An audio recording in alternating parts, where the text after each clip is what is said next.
It's rained most of the day here in Evansville, Indiana, and the grounds crew and front office staff of the Evansville Otters worked in all-star fashion to get the field playable.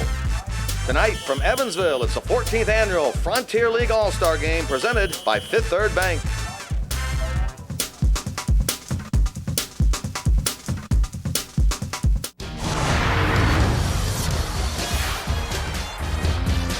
And welcome to historic Bosse Field in Evansville, Indiana, for tonight's Frontier League All-Star Game, the 14th annual, the East against the West divisions.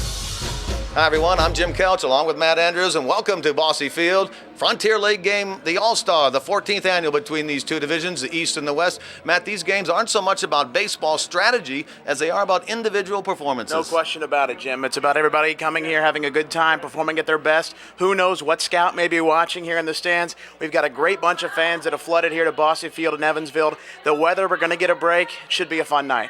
Rainy all day, but sunshine tonight. All-Star Baseball from Evansville, Indiana, right after this.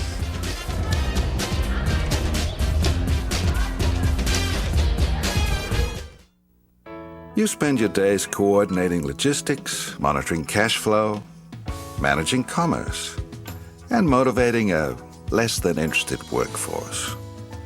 Fifth Third's E53 checking is for you. Earn interest on your balance and get free internet banking and bill payments.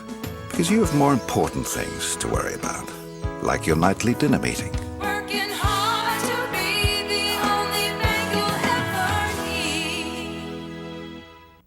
The Frontier Baseball League has 10 teams in 7 states. Most are locally owned and operated and is successful for many reasons. First, affordability. On average, a family of 4 will spend less than $50 at a game. Second, players. The Frontier League players are professionals and are always accessible. Third, entertainment. In-game promotions both on and off the field entertain the fans. Fourth, the community. Frontier League teams develop community pride and a positive economic impact. Log on to frontierleague.com for more information. You spend your days coordinating logistics, monitoring cash flow, managing commerce, and motivating a less-than-interested workforce. Fifth Third's E53 checking is for you. Earn interest on your balance and get free internet banking and bill payments. Because you have more important things to worry about, like your nightly dinner meeting. Working hard to be the only bank you'll ever need.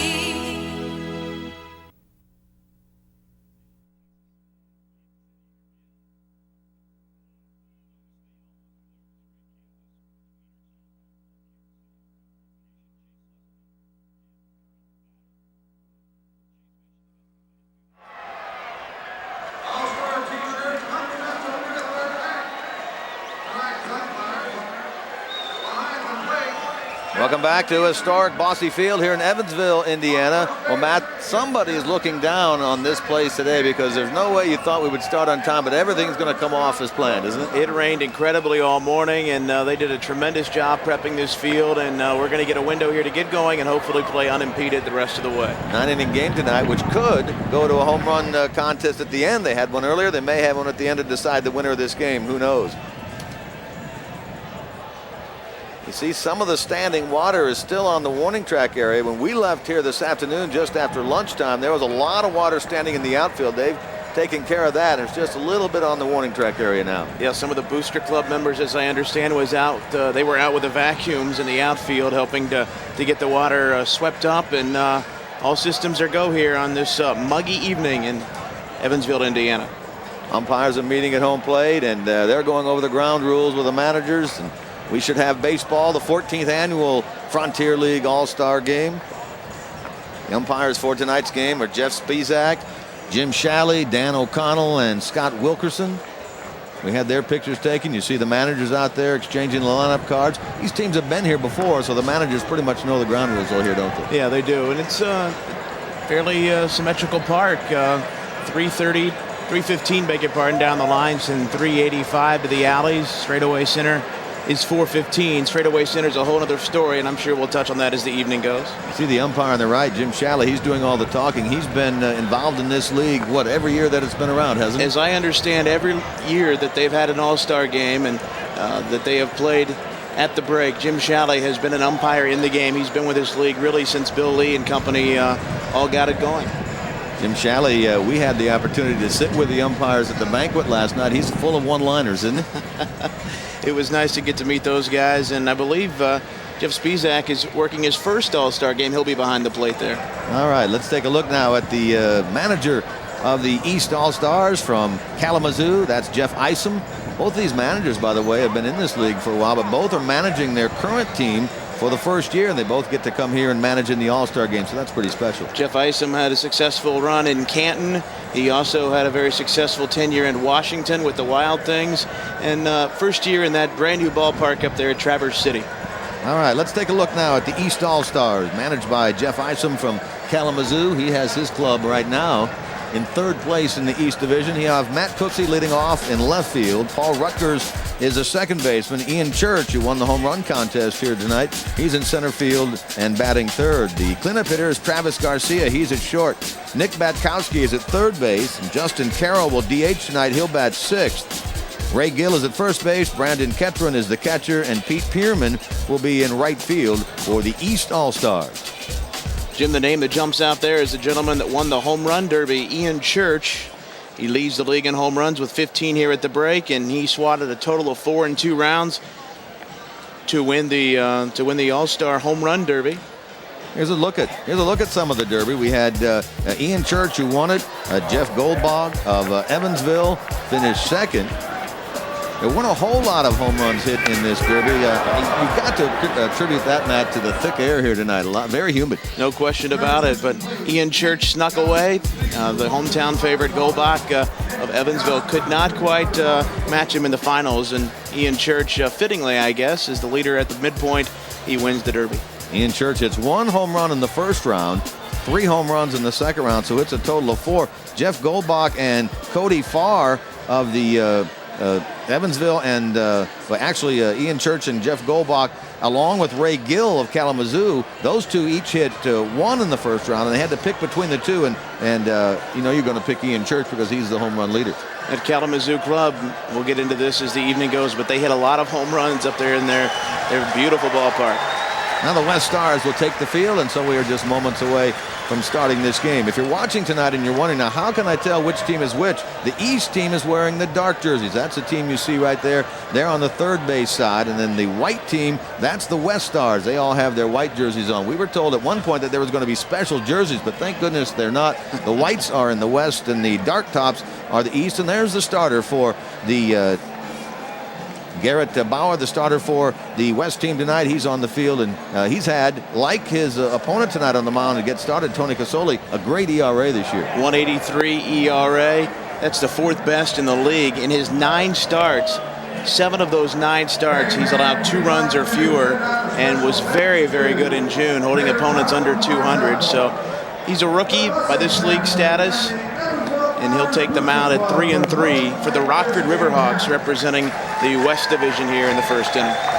You mentioned ERA. His ERA is 1.83. His opponent at the start of the game, Tony Casoli, 1.89. We have 2 of the top 5 in the league in terms of ERA. And, when you look at this league and is it a pitcher's league or is it a hitting league? It looks to me like the pitchers have had a better first half than the hitters have. When 1.83 is the 4th best ERA in the league, you know that there's some pretty good pitching at the top end for sure. We mentioned the umpires for the game. There are 4 of them. Normally, for regular season games in the Frontier League, they employ 2 umpires, and so they'll go all out to that and have 4 umpires. Later on in the broadcast, we're going to talk with the commissioner of the Frontier League, Bill Lee, and also the vice president and general manager of the Evansville team, Steve Tassler, who really has been the driving force behind getting this game to Evansville this year. Jim, we certainly enjoyed the banquet last night, and all of these great fans that have filed in on a weird weather day. They started the ball rolling to get this event 2 years ago, and Steve will have a nice story that you want to ask him about when he joins us. This ballpark seats over 5,000, and if it's not packed, it's darn near packed for tonight's game. Matt Cooksey will lead things off now for the East All-Stars. Cooksey, a straight left-handed hitter out of Chillicothe. The Chillicothe team, one of 7 players from the Chillicothe squad on this team tonight, hitting .324 with no home runs and 10 runs batted in. There's your first pitch of the 2006 Frontier League All-Star game, and it's in there for a strike. They want to keep this fellow off base if possible. 3 stolen bases in that one game on the 9th of this month against Evansville in this ballpark. He swiped second, third, and as I understand it, a little bit of controversy, but he ended up stealing home. We shouldn't expect really more than 1 inning out of almost any pitcher tonight, should we? Yeah, in fact, we hear that the East Division may run out a pitcher per inning, so we could see 9 of those individuals go to the mound. We're not sure exactly J.D. Arndt's plans, but I think that Jeff Isom plans to send 1 per inning. At Cooksey in the hole now, 1 ball, 2 strikes. We have been told that he is very fast and is a very good bunter. Seeing a lot of breaking balls from Garrett Bauer. And the count even, 2 balls and 2 strikes.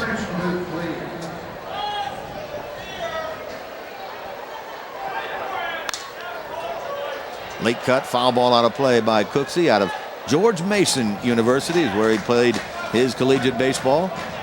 Drafted by Toronto, 32nd round last year. Played in the New York Penn League a year ago, and he's in his first year in the Frontier League here in 2006.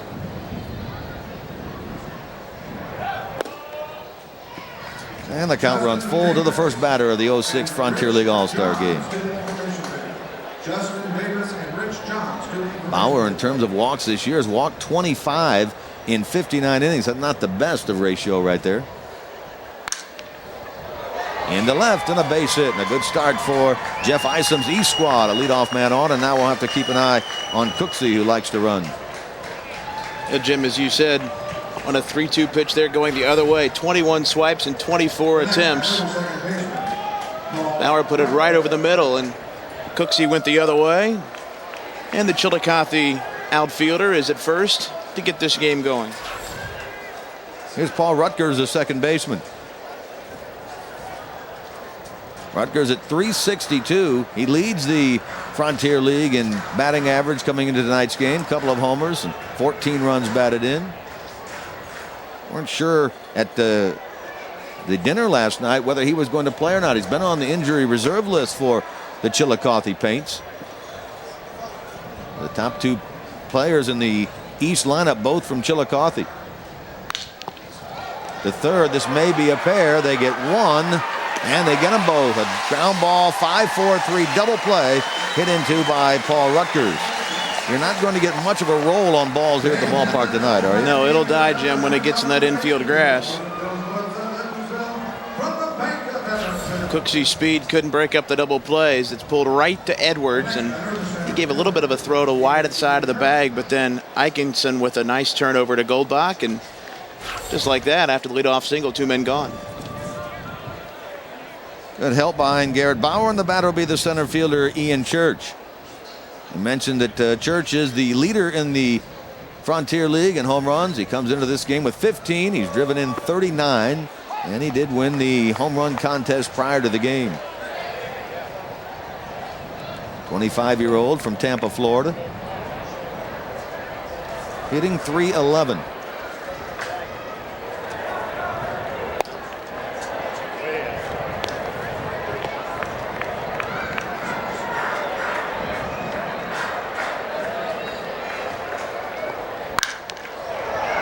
Second hit of the inning. This is a line drive in the left, a base hit for Ian Church.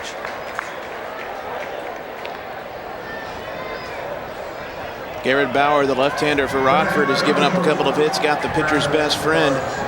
2004, he was the 27th round selection out of the Arizona Diamondbacks camp, and in fact, the last 2 years he's been with the Diamondbacks in their system. So with a runner on and 2 men out, the shortstop now will be Travis Garcia, and Matt Still, another Chillicothe player. So 3 of the top 4 in Jeff Isom's lineup play in Chillicothe. I mentioned earlier they have 7 All-Stars on this team. 7 All-Stars, 4 of them pitchers, and they've had a terrific year on the mound. And Garcia at the plate, as you said, 3 of the top 4 paints. It's a Chillicothe team that leads the league at the break in ERA. Slow roller to short. They'll go to short, wait a second, and get the force out on Ian Church. And that ends the top of the first inning. 2 hits and a double play. 1 man left, no score after 1 half inning in the Frontier League All-Star game. You spend your days coordinating logistics, monitoring cash flow, managing commerce, and motivating a less than interested workforce. Fifth Third's E53 checking is for you. Earn interest on your balance and get free internet banking and bill payments. Because you have more important things to worry about, like your nightly dinner meeting. Working hard to be the only bank you'll ever need.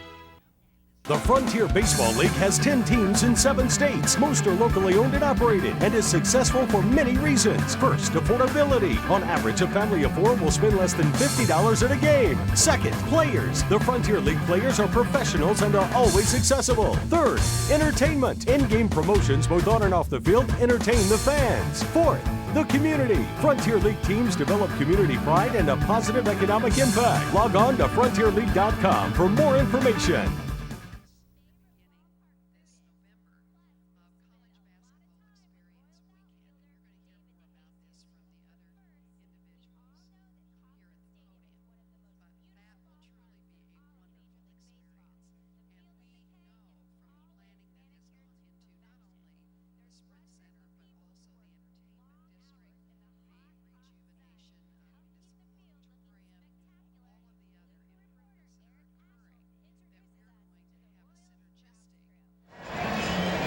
Back here at Bosse Field, Evansville, Indiana. 1/2 inning in the books. East Stars picked up a couple of hits, but a double play turned by the West was able to get them through the inning. And here come the West Stars in the bottom of inning number 1. Take a look at their manager. That's J.D. Arndt. He's the skipper of the Rockford team. And we mentioned earlier, Matt, he's another fellow in his first year as a manager here in this league, but not necessarily new to the league. No, he was the hitting coach for 3 years at Rockford, so he's very familiar with how they do things up in Rockford, Illinois. Greg Isaacson, the second baseman, will lead things off for the West Stars. Isaacson from the Gateway Grizzlies, and he's one of 5 Gateway players in the All-Star game tonight. And he gets ahead of the count, ball 1.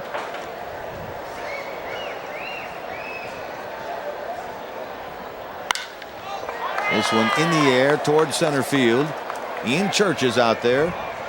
And Church makes the catch right in front of the Fifth Third bank sign, the sponsor of tonight's All-Star game, for out number 1. Here's a look now at J.D. Arndt's West starting lineup for this evening. Greg Isaacson leads off at second. Jeff Goldbach at third base. Eddie Kim the DH. The middle 3, Matt Edwards at third. Nick Johnson in right. Rico Santana in left. And the bottom 3, Eric Chevalier is the center fielder. Jason Arrowood, the catcher. And Brooks Colvin at shortstop. Slow roller toward Garcia. And his throw is low, but scooped out of the dirt by Gill at first base for out number 2. 2 quick outs in the bottom of the first. Well, that ball really slowed down on the grass, didn't it? Yeah, and Goldbach first pitch swinging. There it hits the grass, and it'll slow down. Garcia, the shortstop, picks it up there. We understand he's something to watch there at that 6th spot. Maybe a broken bat there by Goldbach, I think. Well, the batter will be Eddie Kim. In 5th in the league and hitting at .325 coming into action tonight. 5 homers, 26 runs batted in. He is tied for the league lead in home runs.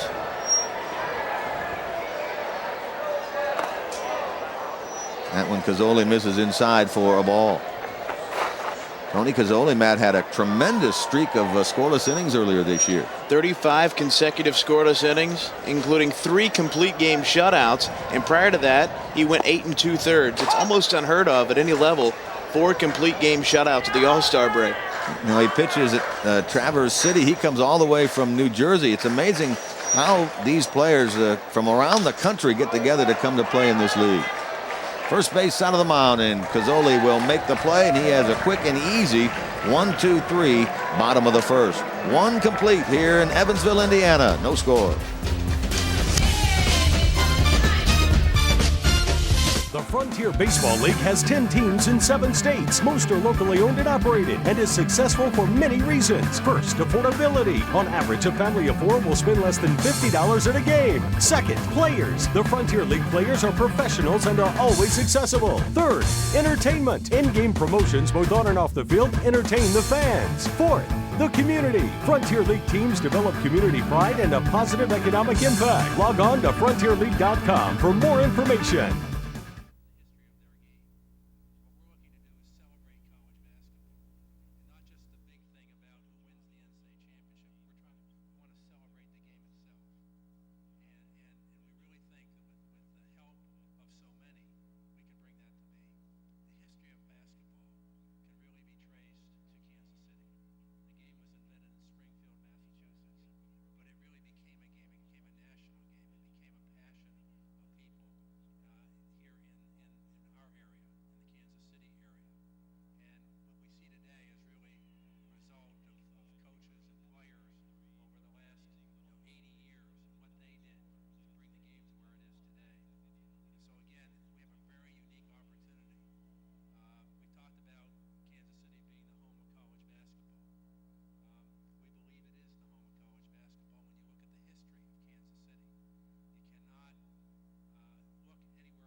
One complete, no score from Bosse Field here in Evansville, the 14th annual Frontier League All-Star Game, and already a new pitcher into the game, Matt, for the East squad. That's right. The West squad. That's right, Jim. The right-hander Steve Brook from the River City Rascals goes to the mound. 10 games, 3-2, 66 2/3 innings, is tied for second most innings pitched in the league thus far this year. He has struck out 45, very impressive, among the top leaders as well. And the right-hander, you can see, he gets a little dip down to the right-hand delivery, and he'll work with Batkowski, Carroll, and Gill here in the second inning. We mentioned we expect to see from the east side 9 different pitchers, and more likely than not, we'll see the same type of thing from the west side as well. Based on Bauer going an inning, you would expect that. So Garrett Bauer went 1 inning, allowed no runs, 2 hits, and his All-Stars night's work is finished. And here's Nick Batkowski to lead things off in the top of the second inning. He's the third baseman on the east side. Batkowski at 3:02. And a breaking ball from Brook gets him in there. Played with Ohio Valley last year. Jim was the 2005 Rookie of the Year in the league. Hit .336. That was good for 10th best with 16 homers and 56 runs batted in. Fran Reardon, a target down there at third there. Third base coach of the East squad had a chance to show them how it's done and wasn't able to do it. Here's a look at him. Fran, very successful player manager with the Richmond Roosters in his day. And last year led the Kalamazoo Kings to a 3-2 victory over the Chillicothe Paints in the championship. He got another chance there. Kalamazoo won the championship, as you mentioned, last year. They're first. There haven't been many repeat champions in the league, have there? No, Springfield did it way back in the 90s, and Kalamazoo winning last year with Richmond going back-to-back in 01 and 02. Weak ground ball by Batkowski to the right side. This will be fielded by Isaacson, and a throw to first retires in. Batter will be the DH, Justin Carroll. Carroll comes into the game hitting .344, which is third best in the league. He has 8 home runs, 23 runs batted in. Out of Norman, Oklahoma. Collegiately played at Central Oklahoma University.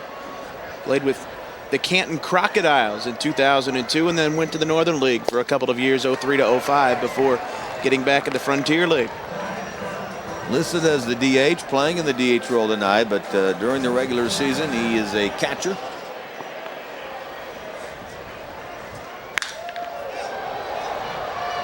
In the air, left center field. Back goes the left fielder, but this is going to be playable. Santana is there. Rico Santana drifts back and makes the catch.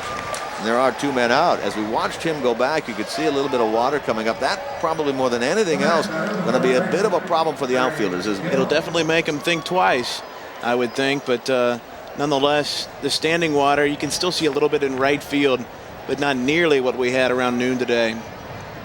Well, there are 2 men out here in the top of the second, and the first baseman, Ray Gill, comes to the plate. Morgan Lasher. Morgan Lasher. Gill starts the night at .229. He does have 10 home runs, 32 runs batted in. He's second in the Frontier League in home runs, and he's tied for 5th in runs batted in. So he's one of the power guys from this Kalamazoo club. Yeah, he smacked 4 of them in a 5-day span in early June against Florence and Washington. Kalamazoo currently 3rd place in the East Division. The leaders at the break, Traverse City in the East and Rockford in the West. Take a look at that last pitch. Brook got some good stuff on this. You can see Brook there working up a sweat. Nice tail to it. Count 2 balls, 2 strikes to Gill. No score. We're in the top of the second.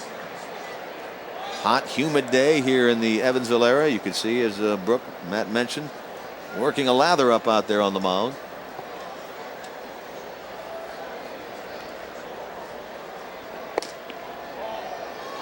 Breaking ball again, misses inside. We're talking about many aspects of this ballpark, and one of the unique aspects is all the foul ground that it has down both the first and third base side. Off-speed breaking ball and a swing and a miss. That's the first strikeout of the game for Steve Brook, and in order go the East Stars in the second. Inning and a half complete, no score. The Frontier Baseball League has 10 teams in 7 states. Most are locally owned and operated and is successful for many reasons. First, affordability. On average, a family of 4 will spend less than $50 at a game. Second, players. The Frontier League players are professionals and are always accessible. Third, entertainment. In-game promotions both on and off the field entertain the fans. Fourth, the community. Frontier League teams develop community pride and a positive economic impact. Log on to frontierleague.com for more information. You spend your days coordinating logistics, monitoring cash flow, managing commerce, and motivating a less than interested workforce. Fifth Third's E53 checking is for you. Earn interest on your balance and get free internet banking and bill payment. Because you have more important things to worry about, like your nightly dinner meeting. Working hard to be the only bank you'll ever need.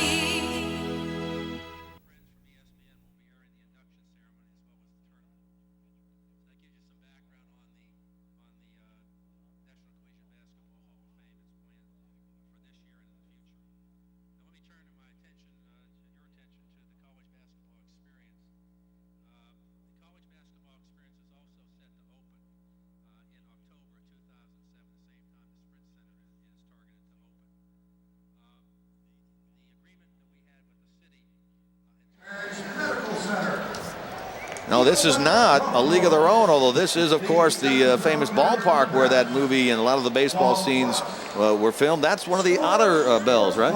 That's right. Bosse Field, Jim, opened in June of 1915, and of course that movie just a part of its long and legendary story. Only 2 other parks in all of professional baseball at older, and I think the names of Fenway and Wrigley are familiar, but this is certainly one of the elder statesmen in all of baseball, and they've done a nice job in keeping things well lit, as you can see, and ready for baseball here as the Frontier League All-Star Game for the first time comes to this city.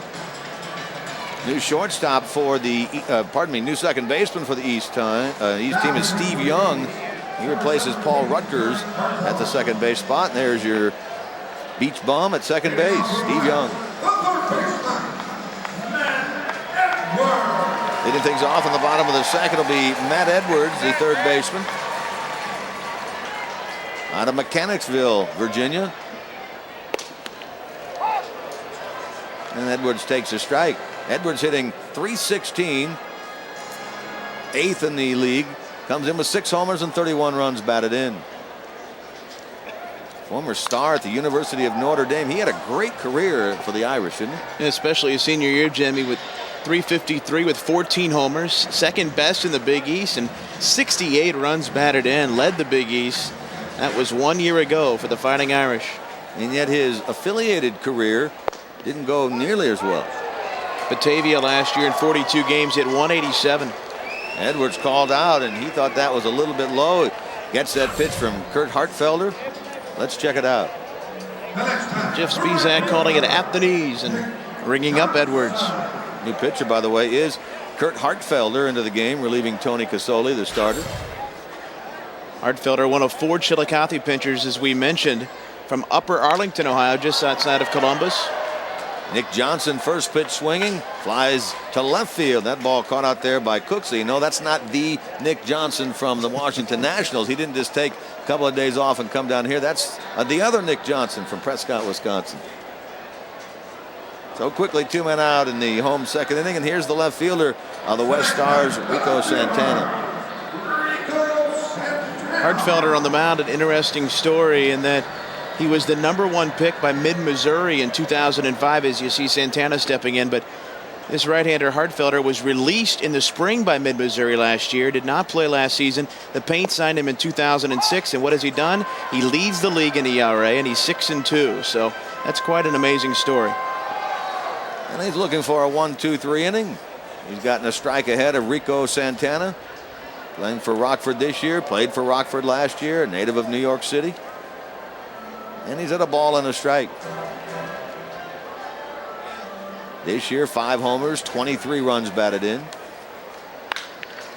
On the ground and right at the second baseman, Steve Young, who makes the play, and has a second 1-2-3 frame for East pitching. 6 in a row, and after 2, no score. You spend your days coordinating logistics, monitoring cash flow, managing commerce, and motivating a less than interested workforce. Fifth Third's E53 checking is for you. Earn interest on your balance and get free internet banking and bill payments. Because you have more important things to worry about, like your nightly dinner meeting. Working hard to be the only bank you'll ever need. The Frontier Baseball League has 10 teams in 7 states. Most are locally owned and operated and is successful for many reasons. First, affordability. On average, a family of 4 will spend less than $50 at a game. Second, players. The Frontier League players are professionals and are always accessible. Third, entertainment. In-game promotions both on and off the field entertain the fans. Fourth, the community. Frontier League teams develop community pride and a positive economic impact. Log on to frontierleague.com for more information. You spend your days coordinating logistics, monitoring cash flow, managing commerce, and motivating a less than interested workforce. Fifth Third's E53 checking is for you. Earn interest on your balance and get free internet banking and bill payments. Because you have more important things to worry about, like your nightly dinner meeting. Working hard to be the only bank you'll ever need. That's what you call water in the outfield, or at least the outfield area. You wouldn't bob for apples in that, though, would No, you? thanks. Steve Tassler and his crew here at Evansville have done a terrific job in minimizing what you see there and getting this field ready to go. They started dumping dirt on the infield as we were leaving this afternoon, and really the infield appears to be in pretty good shape. It's just those spots in the outfield. And here's some of their prep from this afternoon.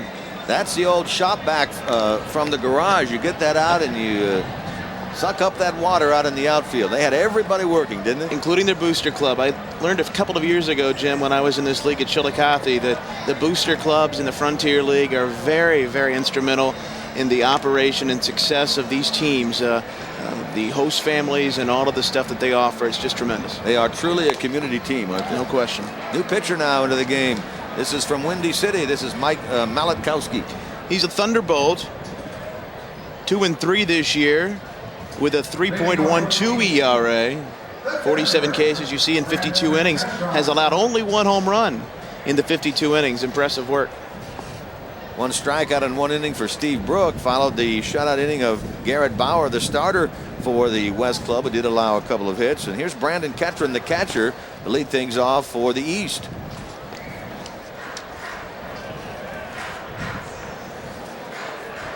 Ketron comes into the game at .358, second in the league in hitting. 5 homers, 21 batted in. Toward the shortstop, nice backhanded pickup by Colvin. And his throw across is in time, and Ketron is retired. So we talked early in the game about this being dominated by pitching, and so far that's come to pass. So with 1 out, here's the right fielder, Pete Pierman. Pierman starts the night at .306, 6 homers, 24 runs batted in, up near the Chicago area is where he makes his home, Palenton, Illinois. The most valuable player in this league last year, hitting .347, 23 homers, but an amazing number of runs batted in 1 season ago, 100 of them, a Frontier League record. And you figure that 100 RBIs, that's more than 1 RBI a game, and the equivalent of the major leagues, that's be over 162 runs batted in. He's a little off the pace, he said a year ago this season, but still the all-star numbers nonetheless, and with 55 extra base hits, among the league's leaders. Toward the middle and through and into center field, a base hit for Pierman. Oh, he singles with 1 man out. 55 hits, I should say, in the first half thus far, and that's just a ground ball right through the middle. Batkowski probably wishes he could have moved that glove over just a bit, but a base hit and the 3rd hit of the game for the East. Pierman is a threat to run. He has 17 stolen bases this year, and we head back to the top of the order and Matt Cooksey. Cooksey had a base hit to left to start this game. And he takes ball 1. Cooksey out of George Mason University. We mentioned he loves to bunt. Let's see if he has something in mind here. He could deaden the ball very easily on this grass, couldn't he? No question. Going to die quickly. You got Pierman at first, decent speed. Batkowski misses way inside for ball 2. Now it's 2 balls and no strikes. No score in the top of the 3rd.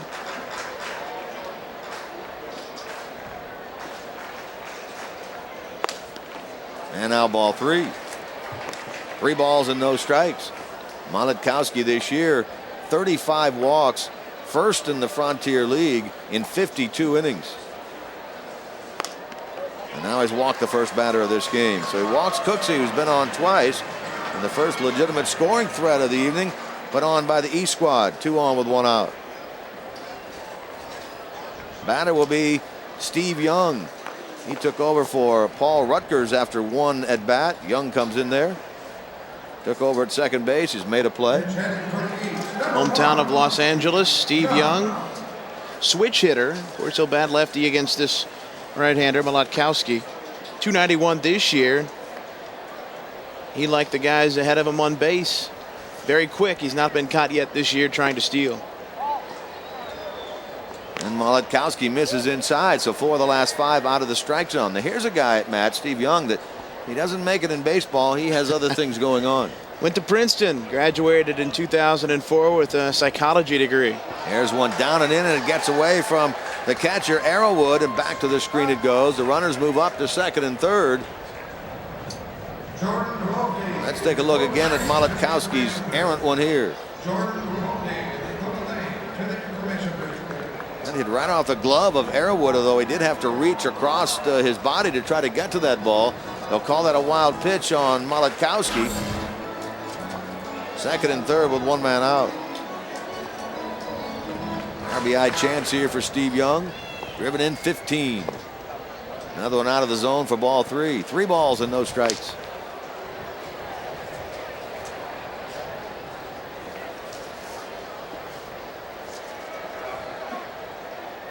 Seven in a row out of the zone by Batkowski. Now he gets a strike in there. 3-1. With 1 out, he walked Cooksey. Falls behind Young, 3-0. Now he's at 3 balls and a strike. The big 6'6" right-hander delivers again, and there is ball 4. He's walked 2 in a row, 3 in a row have reached, and the bases are loaded with 1 man out. Well, Jimmy talked about his control. Walking 35, the most free passes issued thus far in this league this year.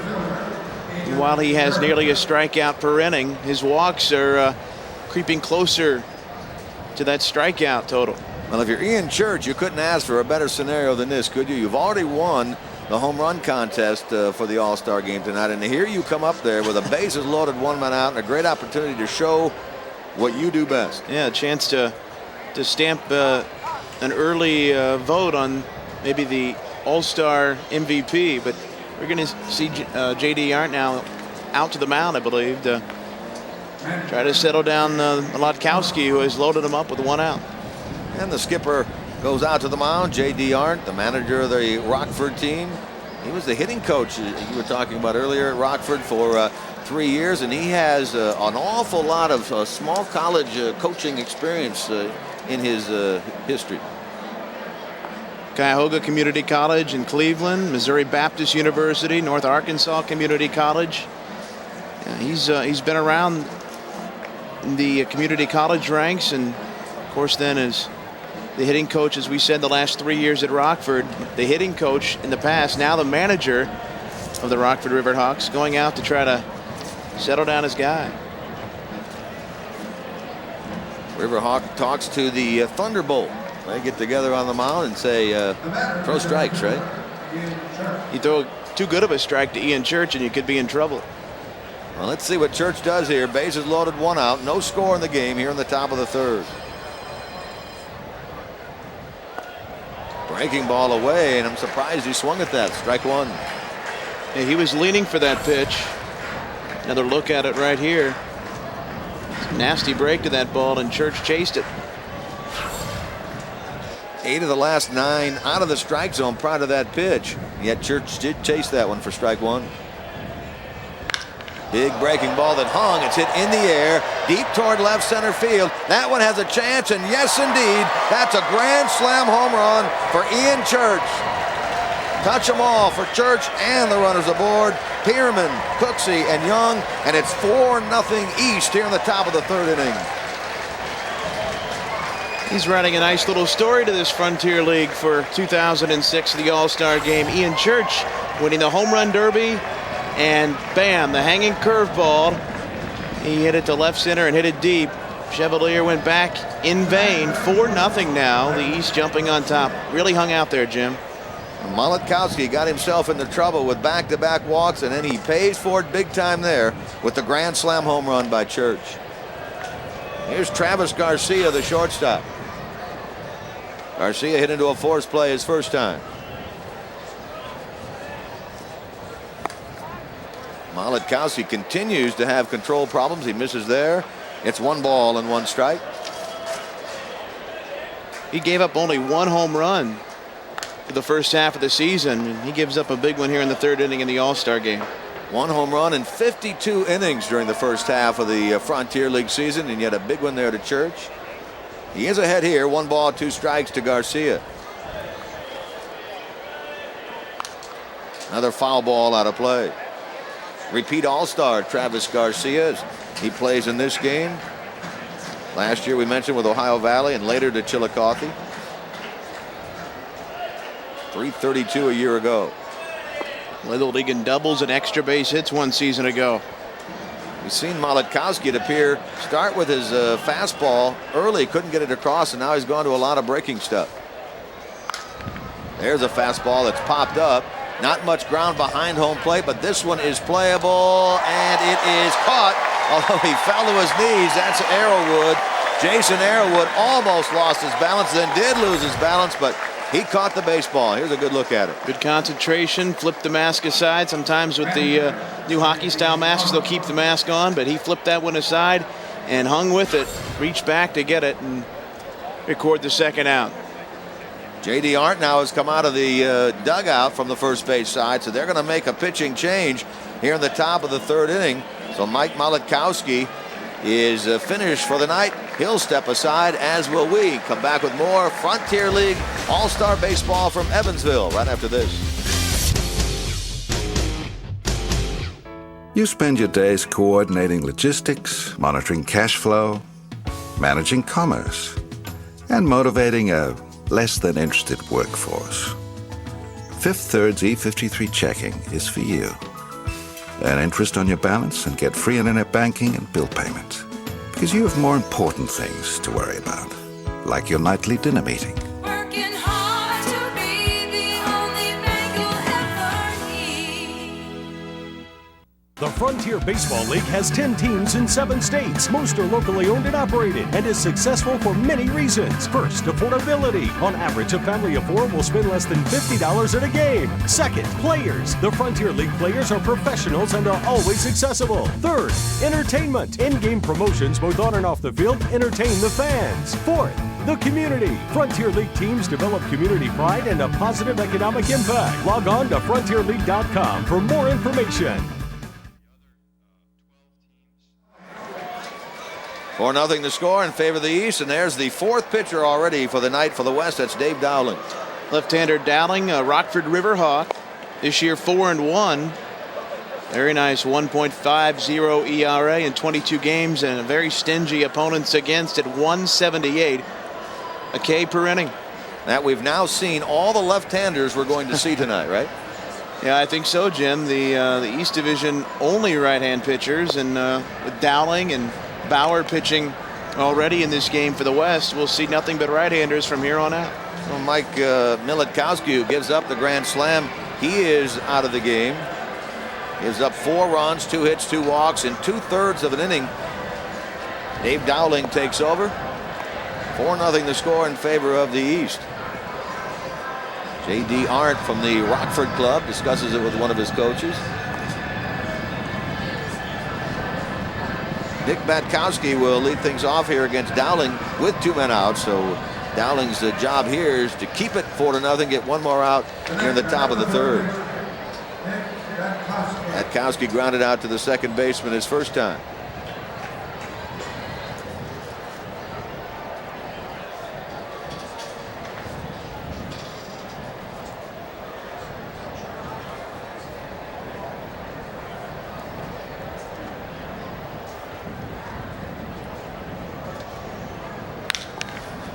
That ball hit to the shortstop, handled by Colvin, and the inning is over. And so Dave Dowling does indeed get the job done with one pitch, ending the top of the third. Let's take another look at the Ian Church Grand Slam as we go out 4-0 and score in favor of the East.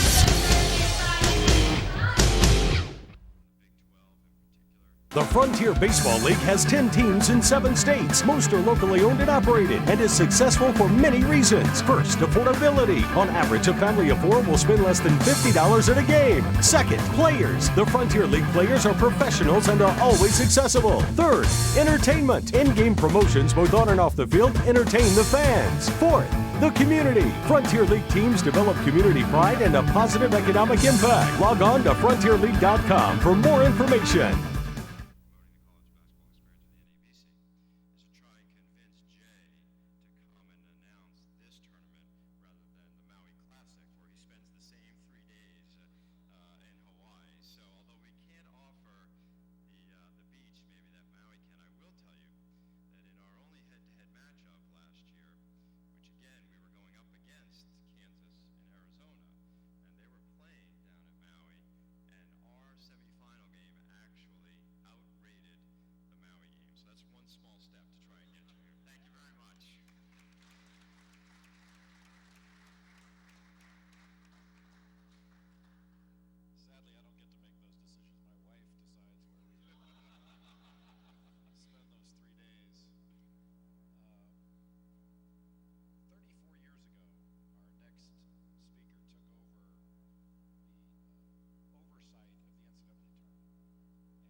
Or nothing after 2.5 in favor of the East Stars. Well, minor league baseball is nothing if it's not a promotion fest, isn't it, Matt? No question about it, Jim. While the baseball is good, minor league baseball, they like to get the fans involved, on-field promotions, and the airplane toss there, no exception. That's a pretty good one, but you can't have much wind when you're doing that one. There's not a ton of wind here tonight. New pitcher into the game is a right-hander, Perry Cunningham, the third used by the East Stars. Chillicothe Paint, Perry Cunningham in his 3rd year with the Paints. Eric Chevalier bounces one to the right side, and Young, playing deep onto the outfield grass, makes the play and throws Chevalier out for out number 1. Cunningham played in Allentown in 03, but as I said, in 04 and 05 with the Paints. He now lives in Chillicothe during the offseason, where he is a substitute teacher. Here's Jason Arrowood, the catcher. Former collegiate player at Southern Arkansas University and Northeastern State Division II school. And he takes the first pitch strike. Cunningham this year is 4-2 with a 2.07 ERA. Second best on that team. Leads the team in innings pitched with 61. Arrowood, one of the good hitting catchers in this league, at .312 at the start of the night.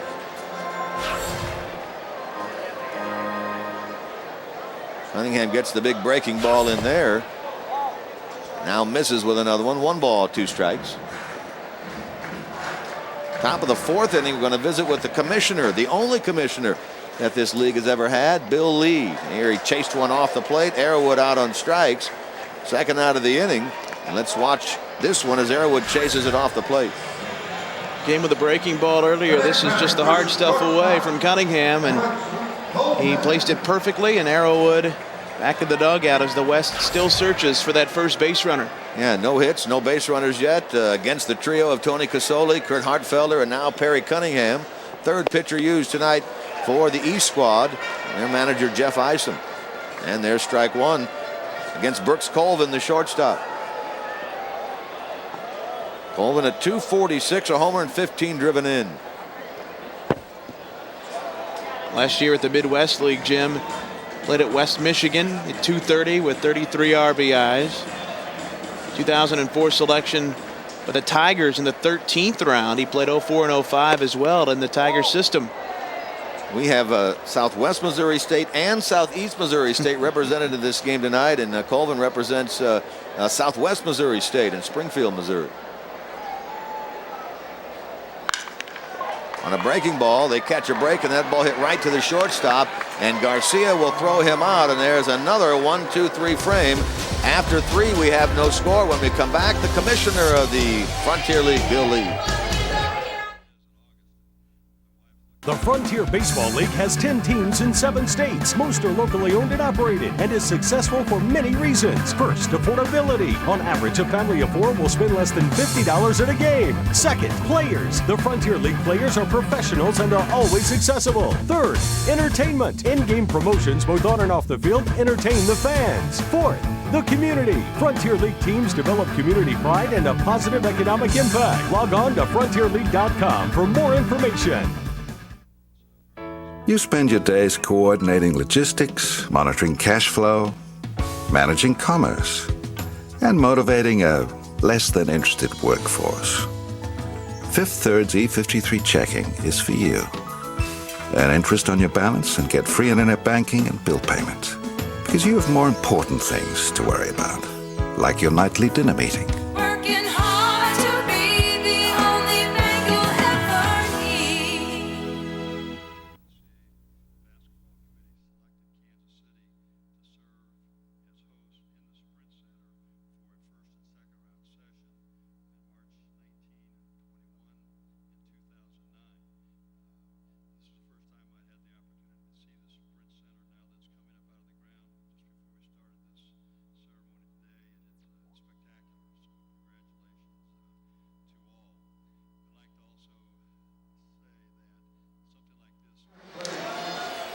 Great crowd here at Frontier Field for the at Bosse Field for the Frontier League All-Star Game. 4-0 the score. The East leads after 3, and boy, we have a special guest with us, the only commissioner that the Frontier League has ever known.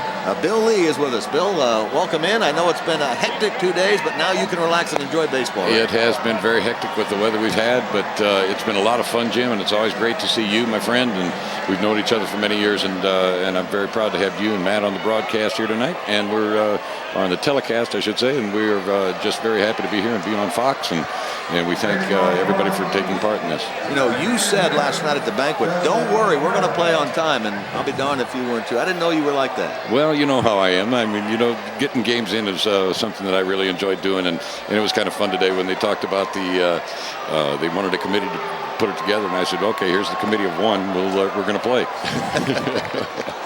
You were talking about that. Steve Tassler was talking about that. We're going to get him on a little bit later on. And so far, it turned out to be a great night. And all the seats, I think, are filled, aren't they? We're doing pretty well here tonight. I think we're going to be close to around 5, between 4,500 and 5,000 tonight, and which is a tremendous crowd based upon the weather that we've been having here for the last 24 hours or so. New pitcher for the West is Eric Gasol from the Gateway Grizzlies. And he's facing, in the top of the 4th inning, Justin Carroll, the DH. Quickly in the hole, 1 ball and 2 strikes. Bill, 14 years of this league, you've been the commissioner 13, right? I sure have, and it's like I drew the short straw all 13 times, right? You know, you are a sportsman through and through. You used to be in affiliated baseball, then you went to hockey way out west, and find your way back home to the Midwest, didn't you? Well, I'll tell you, it was something that I really missed. I missed the game of baseball working in hockey, and then, you know, and I missed the Midwest, and I just wanted to get back and be a part of something that was growing. And when I took this job, they said, why would you take this? This league's going to be out of business in a year. And I said, well, it better not, because it's going to be my lifetime career here. So we made it happen. Check swing and a good off-speed breaking ball from Eric Gasol. He gets Carroll for out number 1. First out here in the top of the 4th. Ray Gill, the first baseman, is the batter. Bill, in the Southern League, when you were there, you were the general manager of the year in Chattanooga. When you went out to Seattle to run hockey, you were the executive of the year out there. Now you're the one-man show as the commissioner's office. Is it tough sometimes to get things done when you're an office of 1? Well, it is, but I got a lot of good help, seriously. I have some good deputies, and also we have a great group of owners that really put the league's best interests at heart, and we make things happen together as one large unit, and it's a happy family. And you know, it's one of the big jobs, Jim, is to it's almost like building your own baseball team or any kind of athletic team, that you got to get the right people on board and let them feel as though it's a team and pull together. Yeah, you don't want to rule with an iron fist. That doesn't work too well, does it? No, I've always been told you need to be a benevolent dictator sometimes. So, but it's I try to let everybody have all the input that they can, and then we take the best decisions possible. At 1-2, a swing and a miss, and another ball that dipped down and away. Eric Gasol has himself a couple of strikeouts. Let's take a look at that last one. Like a split finger, didn't it? It sure did. So 2 men out here in the top of the 4th inning. Brandon Ketron, the catcher, will be the batter. Don't you love color like that? It sure did. It sure did. I've had others that worked with me that say that kind of thing. I've never seen them again. But you will invite back. Those one-word answers. Swing and a miss there for strike one. You said it best, I think, last night at the banquet, which, by the way, was a great affair. Mike Blake, the TV personality here in Evansville, hosted it and did a great job. But you said it used to be you couldn't find a place to put this all-star game. Now everybody wants it. And that's the way this league has turned around. It sure has, and I'll tell you, it's become an honor, and the cities have just gone all out for us. And I really have to thank the Convention and Visitors Bureau here, the Fifth Third Bank, the entire All-Star Organizing Committee that's here in the Evansville Otters for all the hard work that it takes to put one of these games on.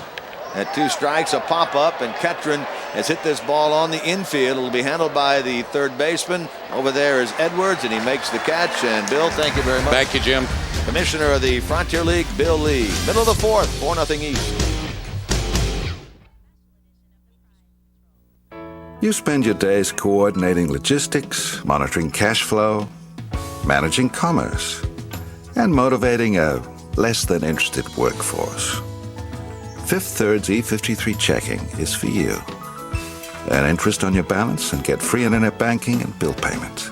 Because you have more important things to worry about, like your nightly dinner meeting. Working hard to be the only bank you'll ever need.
Activity between innings includes the little motorized cars. Those are nice. They don't run all that well on the grass, but I don't think Bill Lee is out there operating those. I think it's the youngsters, right?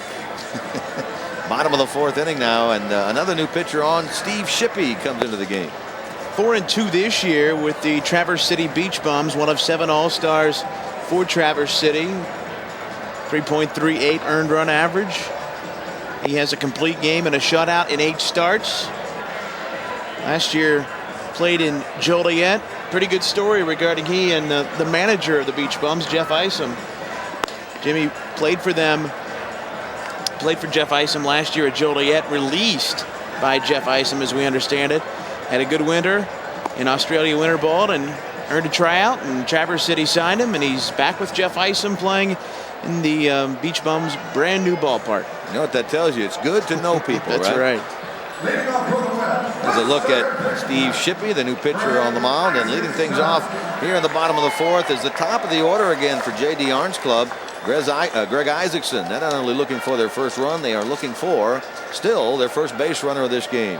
Casoli, Hartfelder, and Cunningham have been very good, and the trend continues with a 4th pitcher in the 4th inning. There's their first base runner. There's their first hit. A first pitch swing of the right by Isaacson, so he's aboard. Isaacson wasting no time from that left side, took the fastball and pulled it into right. Batter will be Jeff Goldbach.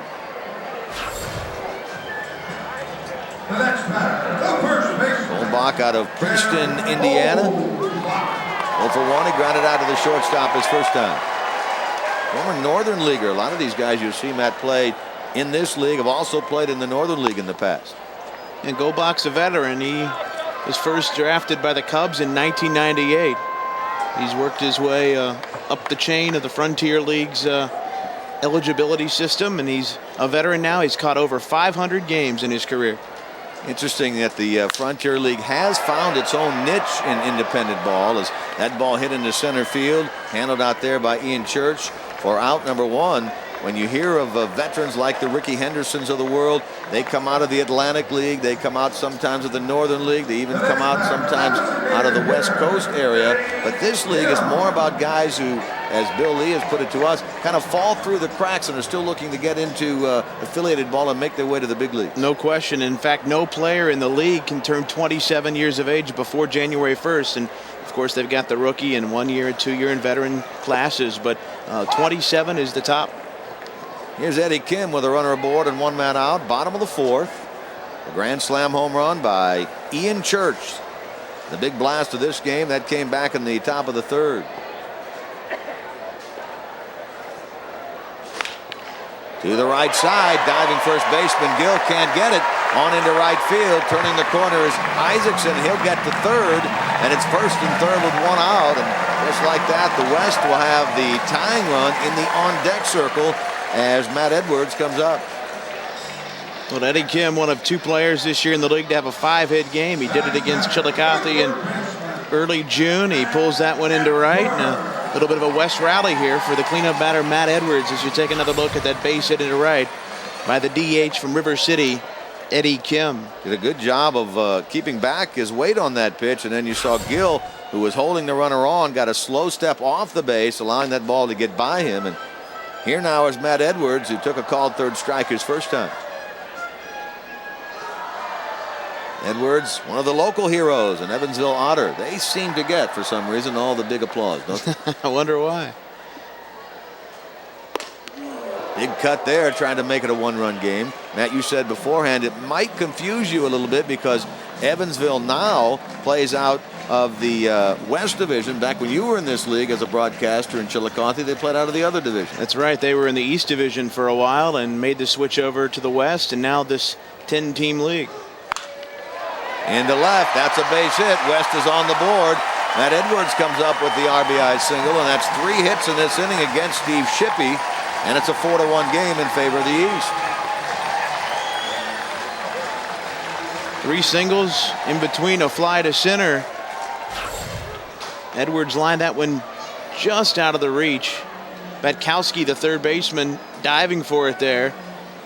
Slowed down a bit, Cooksey in to get it, and now the tying run to the plate for the West All-Stars. Edwards leads his Ottawa team and runs batted in with 31, and he gets the first RBI for the West Stars in this game. So here's Nick Johnson, whom we were talking about earlier. The Nick Johnson out of Wisconsin.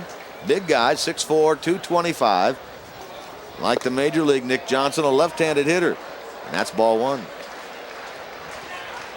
Nick Johnson, a long time Frontier Leaguer, isn't he? Cook County, the last couple of years, Windy City, and now a Riverhawk. Rockford. That one misses low, and it's 2 balls and no strikes from Steve Shippey.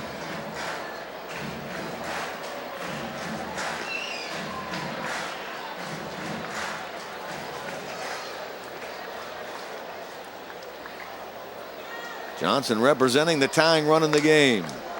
Like a good cut at a 2-0 pitch and fouled it back. It's 2 balls and 1 strike. Johnson does not have a home run this year. 22 runs batted in. 10 home runs a year ago between Windy City and Rockford.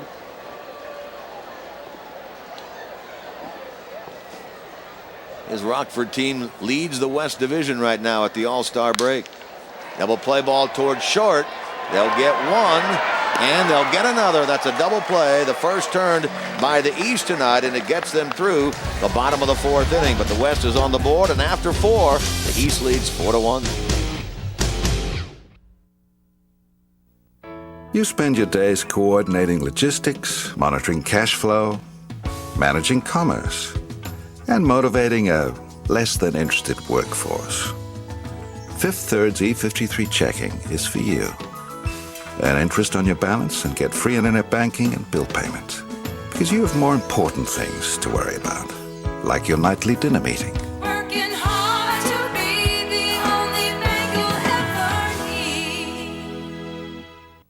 The Frontier Baseball League has 10 teams in 7 states. Most are locally owned and operated and is successful for many reasons. First, affordability. On average, a family of 4 will spend less than $50 at a game. Second, players. The Frontier League players are professionals and are always accessible. Third, entertainment. In-game promotions both on and off the field entertain the fans. Fourth, the community. Frontier League teams develop community pride and a positive economic impact. Log on to frontierleague.com for more information.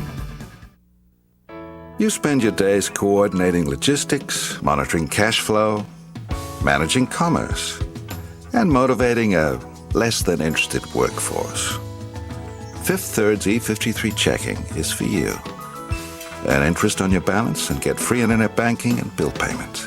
Because you have more important things to worry about, like your nightly dinner meeting. Working hard to be the only bank you'll ever need. This is historic Bosse Field, and the Racine Bells sign takes us all the way back, 14 years ago to the movie A League of Their Own, which used this ballpark as most of its baseball scenes were filmed here, right? No question about it, Jim. And as we understand, as you see one of the Lady Bells there, we understand that some of that filming was done during the winter time when it was extremely cold here, and a lot of the extras, were in baseball clothes, but they had to withstand the cold weather and come out and act like they were enjoying a baseball game. It's what makes this park one of the many aspects that makes this park very unique. Racine Bells, they called this field as their home field during the movie, and that's a great movie. Meanwhile, new pitcher is Aaron Ledbetter. He becomes already the 6th pitcher of this game for the West Side. Gasol, an inning and 2 strikeouts, and now Ledbetter, a River City Rascal. 77 innings, as you see there. That leads the league. 5 complete games leads the league. And 56 strikeouts. Second in the Frontier League. 3-5 record and a 1.75 ERA from the right-hander from Fort Smith, Arkansas. Well, Pete Pierman will lead it off against Aaron Ledbetter. 4-1 the score after 4. The East squad in front in this game. The 9-1-2 in Jeff Isom's lineup here in the 5th inning. Ledbetter's 4th year with the River City Rascals. 23 wins, 16 losses in his career at River City. And he gets Pierman, as you said, Jim, to open up the 5th. A couple of guys who spent a lot of time in this league right here. Ledbetter and Pierman. Pierman been around in this league basically since 2002. Chops the first one towards short. Shortstop will elect to wait back on that ball. Did it cost him? It did not, as Colvin came up with it and made the play and throws Pierman out at first base. Might have been better served to charge that ball. There he is, hesitating a bit, waiting back, getting it, knowing he has to unload quickly to get Pierman. And a good call by Jim Shalley over there at first. He just got him. That's why he's the veteran umpire. That's right. Been around this league like he has. Makes the correct call. Top of the order now, and Matt Cooksey. Cooksey's been on twice in this game. He singled to get things started this evening, then walked one of 2 consecutive walks. Back in the 3rd inning from Mike Batkowski. Ended up scoring as part of the grand slam by Ian Church.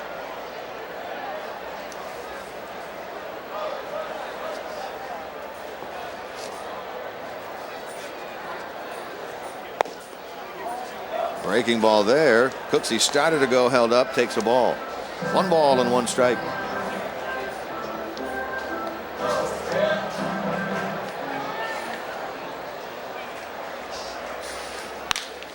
Ground ball to the right side. Over to get this is Isaacson, and he'll make the play.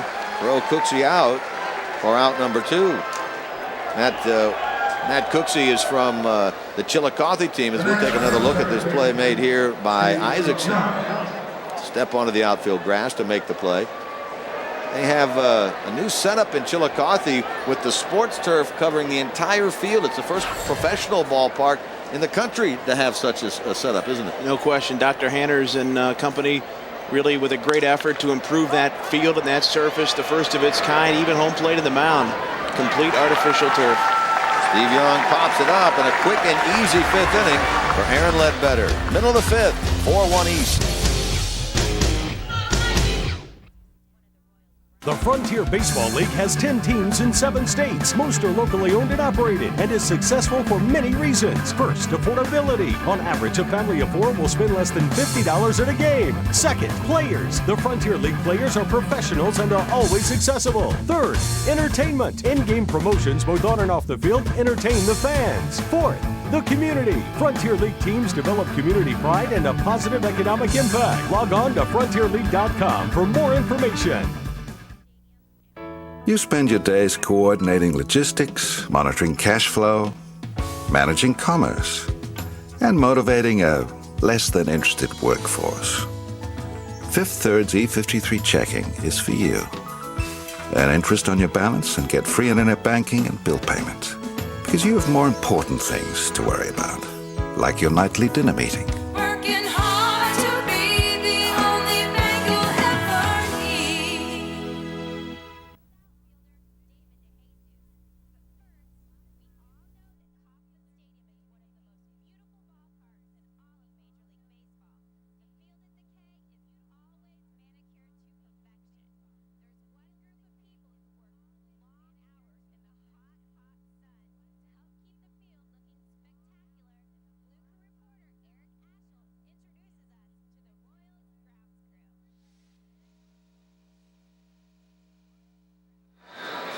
Sumo, Matt. Sumo. That'd be you and I if we don't do a good job tonight.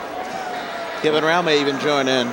We'll go from the booth to the sumo outfits. You see those around a lot, and I think those people who get into those suits enjoy it as much, if not more, than the people who are watching. Yeah, why don't we throw Bill Lee and Kevin Rao down there and let them tangle? Winner runs the Frontier League, right? New pitcher of the game. This is Kurt Munter for the East Side. Ball is popped into the long foul area here over near the first base side. Long run for the first baseman. That is Goldbach, and he got over there and made the catch. We talked earlier about so much foul ground at this ballpark, and it pays off there for Jeff Goldbach. Look at all that area, like Oakland. Keep going, keep going. We'll show you where he came from. There's a look at Goldbach from first base. That's about, what, a 20, 25-yard sprint to get to that ball. It's a long way, no question. Over where they were wrestling.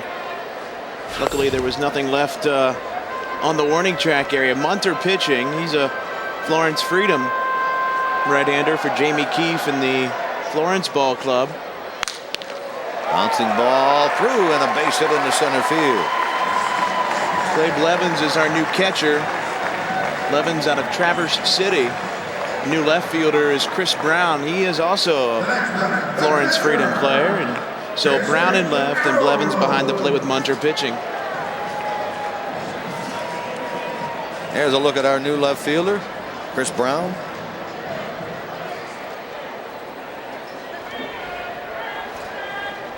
The batter is Jason Arrowood. Been in there all the way, catching for the West Side in this game. Takes a strike from Munter. He's the 5th pitcher used by Jeff Isom in this one. The only one who's not been perfect tonight is Steve Shippey, who allowed a run on 3 hits in the 4th. Swing and a miss by Arrowood. He's quickly in the hole, 2 strikes.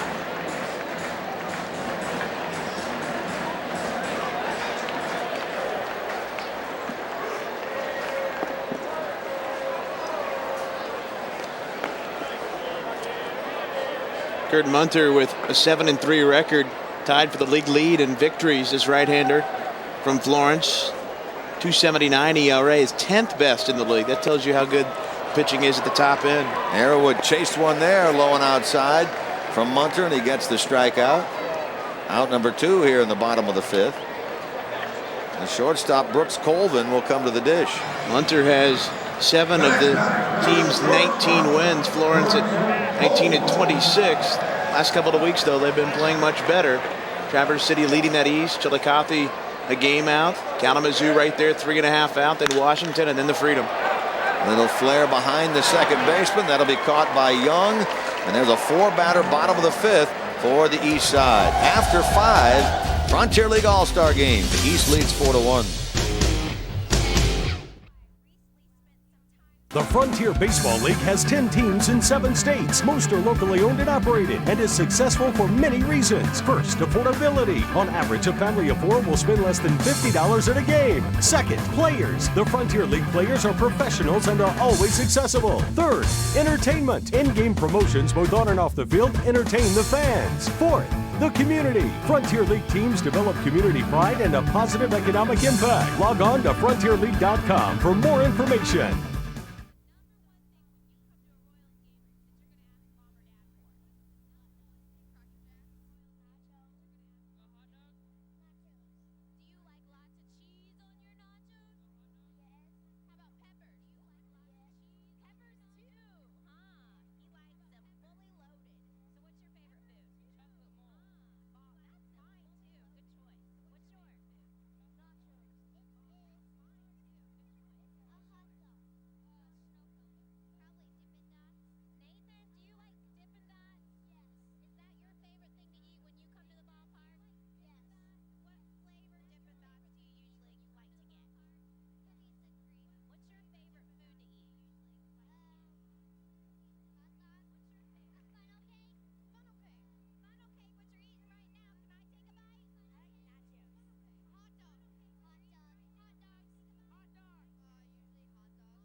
Five innings complete. The score is 4-1 in favor of the East. And we say hi to Steve Tassler, the Vice President and General Manager of the Evansville team. No one, I guarantee you, has worked as hard as you have to put this event on, and you and your staff have done a tremendous job tonight, and you're all to be congratulated. Actually, as the staff as a whole has just worked really hard. This whole project came about 2 years ago with us. We decided to take a different route and make it, really make a promotion out of the bidding effort. So what we did was we went public, said, we're going to bid on the 2006 All-Star Game. We wanted the fans of Evansville, leading up to the bid process, to send in letters of support in honor of the game. Our goal was to get 5,181 letters, one for each of the fixed seats in Bosse Field.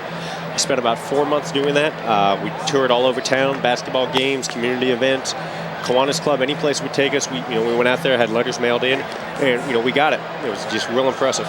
Steve, the real story behind this is certainly what you're talking about, but on a day like today where the weather was terrible, you still had the fans turn out. And I know you answered 1 or 2 phone calls wondering if the game was going to be played. Just a couple, probably? I answered 1 or 2 probably, but I wasn't in the office much. Well over 100 easy. But, again, we had the field tarped about 8:15 tomorrow morning, right before the first batch of rain hit. Off and on all day yesterday, on all night. Pulled it off about 1 o'clock this morning, 1 o'clock this afternoon. We were ready to go. We go to the top of the 6th inning. We're visiting with Steve Tassler, the Vice President, General Manager of this Evansville club. Mike Bill is the man on the mound. You get to watch him pitch a decent amount, right? We do. Mike's new to us this season. He was released by the Florida Marlins in training camp. The Marlins Director of Player Development is a guy named Brian Chatton. Marlins Director of Player Development is a guy named Brian Chatton. Brian actually got his professional baseball start working here in the Otters. In fact, was my roommate during my first season in Evansville.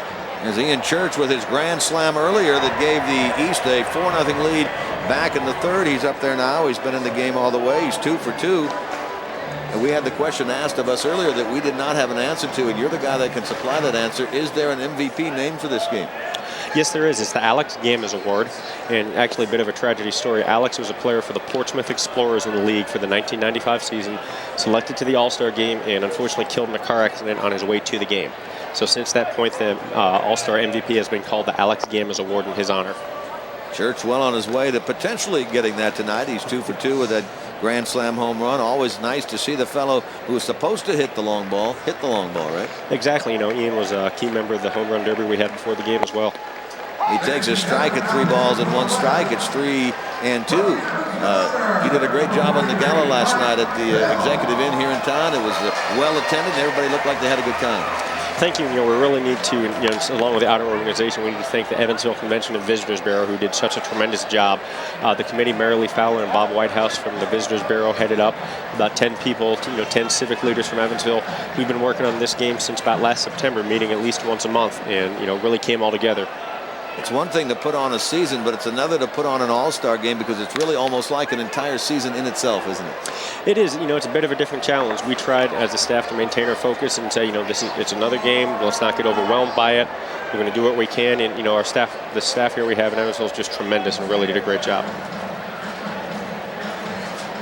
3 balls and 2 strikes now to Ian Church here in the top of the 6th inning, and he swings there and misses at a breaking ball from Mike Bill, and that's the first time tonight that Church has been retired. And if you look at that picture, you can see a little bit of rain starting to fall. This is right now an official game, by the way. It is an official game, so we do have that in our favor. We'd like to play all 9 on behalf of the fans who did make it out here. Well, what would it be after these past couple of days without rain during the game as well? Well, if it continues to rain like we just saw, you can play through that all night. Yes, let's hope so. We're out of town this weekend. We open up a 6-game homestand on Monday coming back. So, let it rain. The field can take it. Mike Bill, the pitcher, the Evansville Otters, retired the leadoff man here in inning number 6. He's dealing now with Travis Garcia. We were talking earlier, Matt and I, Steve, about the sports turf that Chillicothe has put in. Do you see that as something that could be a wave of the future in this league? I know it's very popular. Some of the new markets that the Frontier League is interested in are definitely taking note about that. I think pretty much every new market, when they're trying to develop a stadium, needs to do it for more than just the 48 Frontier League games a year. They're looking at other activities. That's what makes the field turf in Chillicothe so attractive. Tapper on the third base side will roll foul. That ball is picked up by Arrowood, the catcher. The count is 3 balls and 1 strike. Talking about your ballpark here in the historic Bosse Field, this thing has been around since 1915 and has hosted so many different teams and players and events. It's really a park of its own, isn't it? It's tremendous. 4 members of Major League Baseball Hall of Fame played for an Evansville ball club at this franchise. Chuck Klein with the Philadelphia Athletics. There's a nice play by Isaacs in the second baseman, ranging far to his left to make the play on that ball. And that's the out. Chuck Klein with Philadelphia Athletics played for an Evansville franchise. Hank Greenberg with the Detroit Tigers wore an Evansville uniform for a couple of years. Warren Spahn, winningest all-time left-handed pitcher, came through Evansville. And Bob Uecker was actually a catcher for the Evansville Braves for 2 seasons. Bob Uecker, a catcher in this ballpark. Isn't that something? Yes, he did. He had a good seat probably down front. I'm sure he did. Actually, the Willard Library in Evansville has a historical picture collection, and one of those pictures is Bob Uecker in an Evansville Braves uniform. That play, by the way, at second base was made by Clemente Bonilla, who made a very nice play to his left to get to that ball and throw out Travis Garcia, so there are 2 men out. Nick Batkowski is the batter now. 4-1 the score, the East in front. There's the ball driven to the gap in right center field. On the run, nobody's going to get this ball. It splashes on the warning track onto the wall area, and that's going to be a 2-base hit for Nick Batkowski here in the 6th inning. That ball hit very well. We saw a little splash of water, but that's to be expected with the amount of rain that this place has taken today. If you could have seen this ballpark at about noon today, the outfield was pretty much completely underwater. So the fact that it drained as quickly as it did and, as dry as it is right now, just a testament to the work of our staff and our field crew. And the Evansville Otters Booster Club had a group of people out suctioning water off all afternoon for us. You get certainly had help from them today, but you get help from them all year round, don't you? They do a tremendous job and just really take good care of the ball players and the front office as well. Here's again a look at this afternoon. You've got the front office and boosters people out there using their shop vacs from home, getting that water off the outfield grass area. That's actually Les Moreland, the Booster Club president, and his wife Brenda out there helping us out. That's great work right there, isn't it? 1 ball and 1 strike now to Justin Carroll. 4-1 the score, East in front here in the top of the 6th, 14th annual Frontier League All-Star Game from historic Bosse Field. 91 years this place has been open, and there's been stretches where they haven't had baseball, 30-odd years, but by and large, a lot of good baseball has taken place here. Just a tremendous amount when you, not just the ball players who have played for Evansville, but the guys that have come through on visiting teams throughout the year, both, players, managers. Satchel Paige pitched a couple of exhibition games here for the old Negro League barnstorming teams. It's just amazing, the history of this facility. A swing and a miss by Carroll to end the inning. Steve, thank you so much for your hard work and for coming up to visit with us. It's been great. Thank you, Jim. We appreciate the coverage. Steve Tasser, the VP and General Manager of the Evansville Club. There's your score, middle of the 6th. The Frontier Baseball League has 10 teams in 7 states. Most are locally owned and operated and is successful for many reasons. First, affordability. On average, a family of 4 will spend less than $50 at a game. Second, players. The Frontier League players are professionals and are always accessible. Third, entertainment. In-game promotions both on and off the field entertain the fans. Fourth, the community. Frontier League teams develop community pride and a positive economic impact. Log on to frontierleague.com for more information. You spend your days coordinating logistics, monitoring cash flow, managing commerce, and motivating a less than interested workforce. Fifth Third's E53 checking is for you. Earn interest on your balance and get free internet banking and bill payments. Because you have more important things to worry about, like your nightly dinner meeting. Working hard to be the only bank you'll ever need.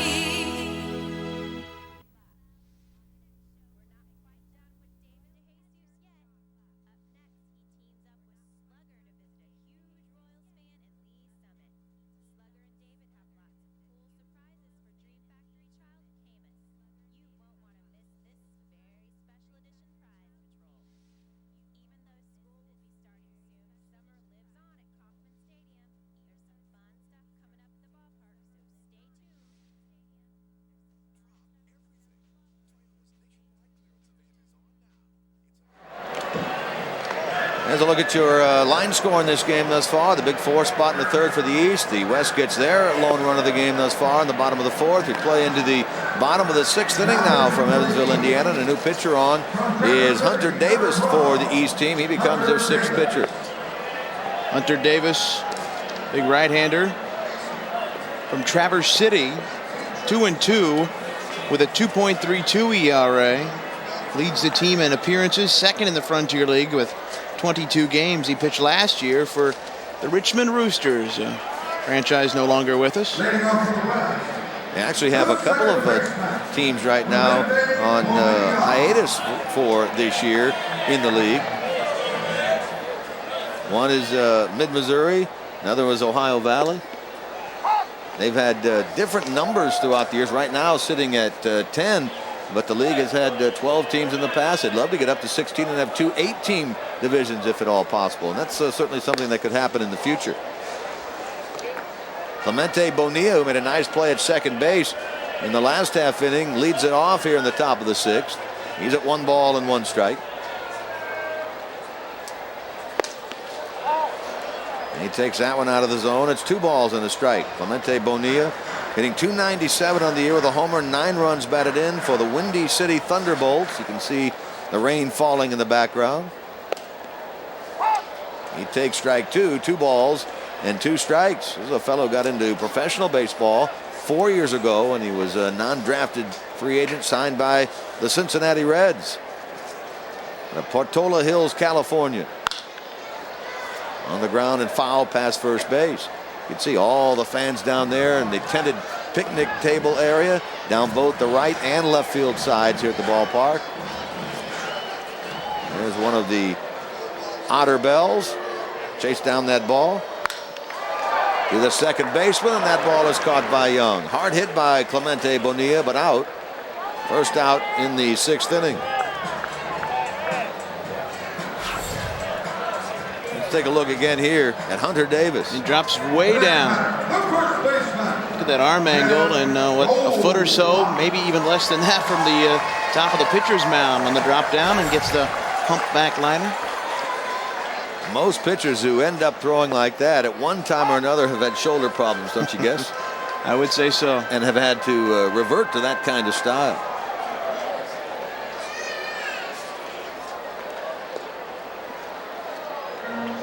One ball and 1 strike now to Jeff Goldbach. He's 0 for 2. He's grounded out. He's flied out in this game.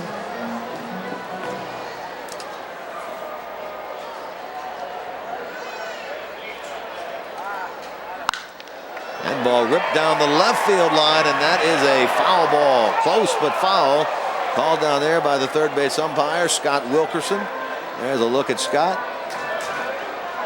Jim, we've got a couple of defensive changes for the East. Pat Peeby is in to play third base. Peeby, a Washington Wild thing. He's at third. There you see him. Batkowski goes from third and over to first base. So he stays in the game and just moves on over to first. And the new shortstop replacing the Paint's Travis Garcia is Justin Holmes.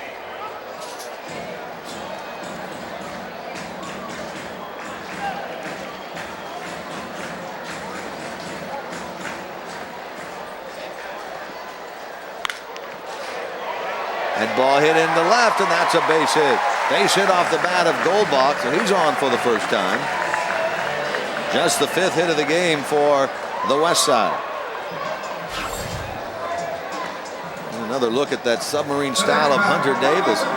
It's almost like a softball pitch, isn't it? They call those risers. Yeah, he left it on the rise, left it up and smacked into left for Goldbach.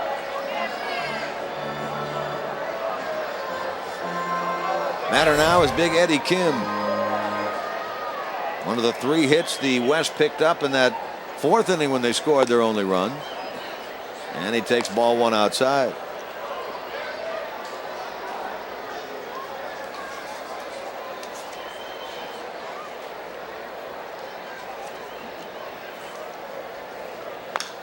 This one tapped out in front of the plate. Is it going to go foul? And it will. Or strike 1, 1 ball and 1 strike. Jim off mic between innings. Bill Lee asked me to remind those folks that are watching our telecast, if this game were to end after 9 innings and a tie, they'd have a home run derby. We mentioned that I think once, but they would swing for the fences in an effort to claim a winner after 9 if the game was to be tied. 2002 at Kalamazoo, they had to do that. There's Ian Church, the man who supplied all the runs in this game for the East. Yeah, there's a story behind that, isn't there, regarding what happened at the Major League game precipitated what happened here. Yeah, the night before was the night that they had the tie game end after 10 in Milwaukee. Of course, then they decided the Major League level to make them all count, as they say. And actually, the winner of this game will have home field advantage for their division in the championship of the Frontier League Cup. Inside out swing and a foul ball out of play again down the third base side. But in 2002, the game was tied and went to a home run contest before being decided. Some great publicity for this league the day after the Major League team ended at a tie. There's the submarine delivery that misses up and in. It's 2 balls and 2 strikes to Eddie Kim. Mentioned that the division that wins this game will have home field advantage in what is now a best-of-5 finals series. It'll only be the 3rd year that the league has played a best-of-5 finals. There's the ball low. Actually, pardon me, the 7th year they've played a best-of-5 finals, and the 3rd year that they've played a best-of-5 in both rounds. So just another one of the areas that the league has grown and developed over the years. First round used to be best-of-3. And the finals did in the early years of this league. League that began back in 1993. Tapper to the right side. First baseman's going to make the play on this ball. That's Holmes, and he'll step on to retire Kim. Out number 2. Runner goes to second. The batter will be Mike Cockrell batting for the first time. Runner at second base with 2 men out, and Cockrell batting for Edwards.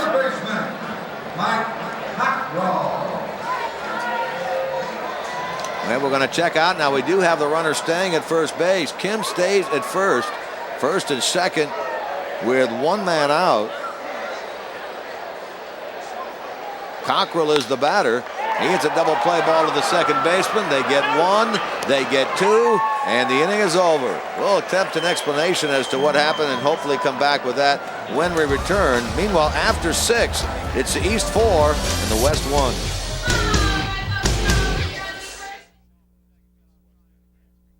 The Frontier Baseball League has 10 teams in 7 states. Most are locally owned and operated and is successful for many reasons. First, affordability. On average, a family of 4 will spend less than $50 at a game. Second, players. The Frontier League players are professionals and are always accessible. Third, entertainment. In-game promotions both on and off the field entertain the fans. Fourth, the community. Frontier League teams develop community pride and a positive economic impact. Log on to frontierleague.com for more information.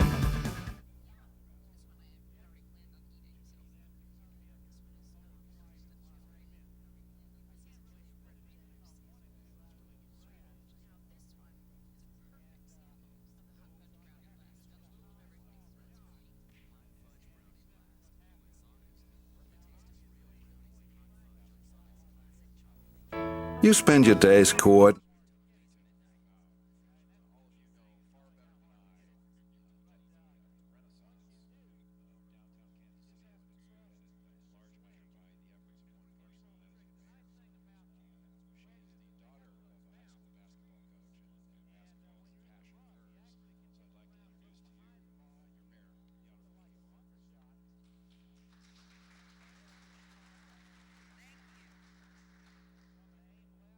Guess what happened 2 years ago today? The election, which enabled us. This is the Oreo race. Look at that. Those are huge cookies, aren't they? He's moving awfully fast, too. Milk and cookies, nothing better. If it was a little bit later at night, that'd be even a better thing. Had to get to the end there to get to the milk.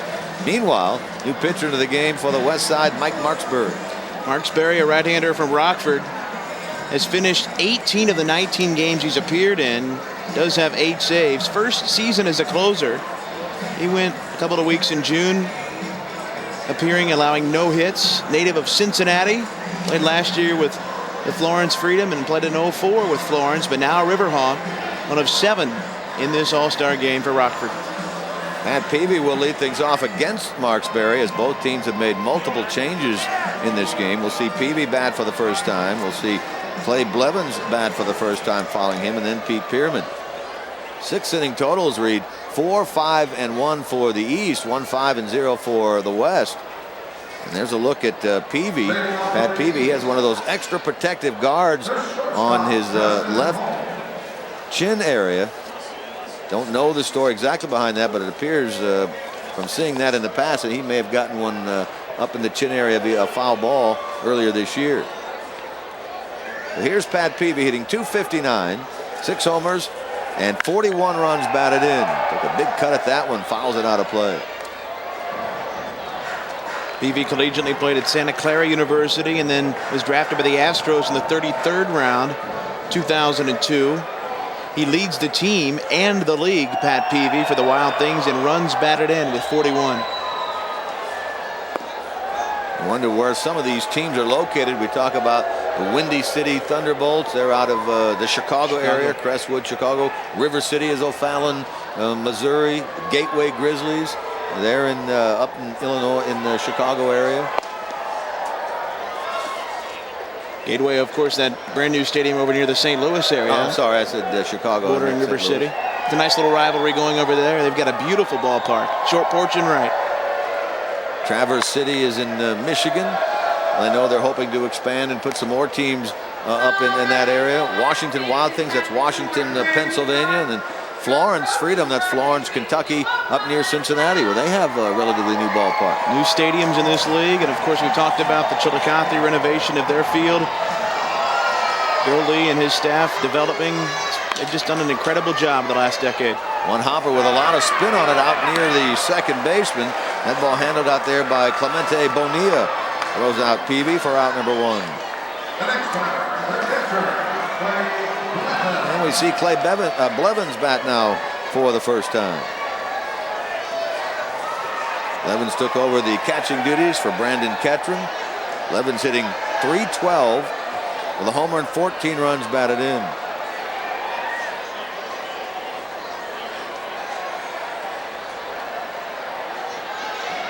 One of the 7 Traverse City Beach Bums at the game here tonight. Offers it the first one and pops it up, and that's fouling out of play. I mentioned this facility. Bosse Field holds just over 5,000. We've not been given an attendance figure yet, but it's going to be impressive. It is. You see Blevins there with a 5-game hitting streak going into play on Friday. He had an 8-game hitting streak earlier this year, and he's the only player. Granted, he's a catcher, but he's the only player on that team without an error this season.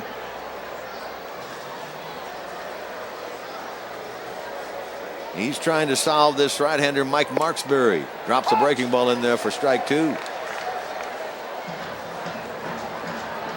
By the way, that 6th inning play with Eddie Kim was indeed a catcher's interference.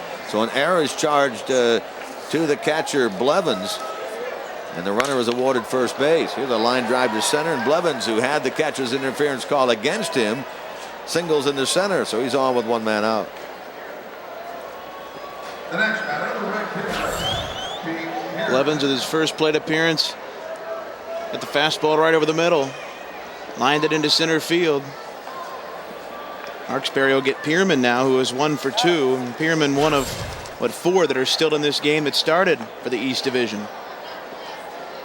Pierman from Kalamazoo, played collegiately at Eastern Illinois.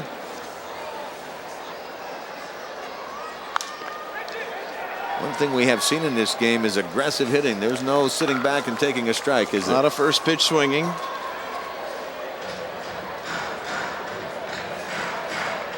Two half innings in this game have produced runs. The East with a grand slam by Ian Church in the top of the 3rd. West with their lone run in the bottom of the 4th. RBI single by Matt Edwards. We probably won't see it, Matt, but one of the rules that is in place for this Frontier League All-Star game is that the players can return. There is the re-entry rule should the managers desire, but you won't see it, I don't guess. I would be shocked if we saw a pitcher do that. In fact, I would be willing to guarantee that we won't see a pitcher return, but the position players certainly are able to return one of the rules. Jam shot toward the shortstop, and the end result of that is a 6-4-3 double play. Antonsen to Bonilla to Goldbach ends the top of the 7th. Stretch time in the Frontier League All-Star game, 4-1 East. You spend your days coordinating logistics, monitoring cash flow, managing commerce, and motivating a less than interested workforce. Fifth Third's E53 checking is for you. Earn interest on your balance and get free internet banking and bill payments. Because you have more important things to worry about, like your nightly dinner meeting. Working hard to be the only bank you'll ever need.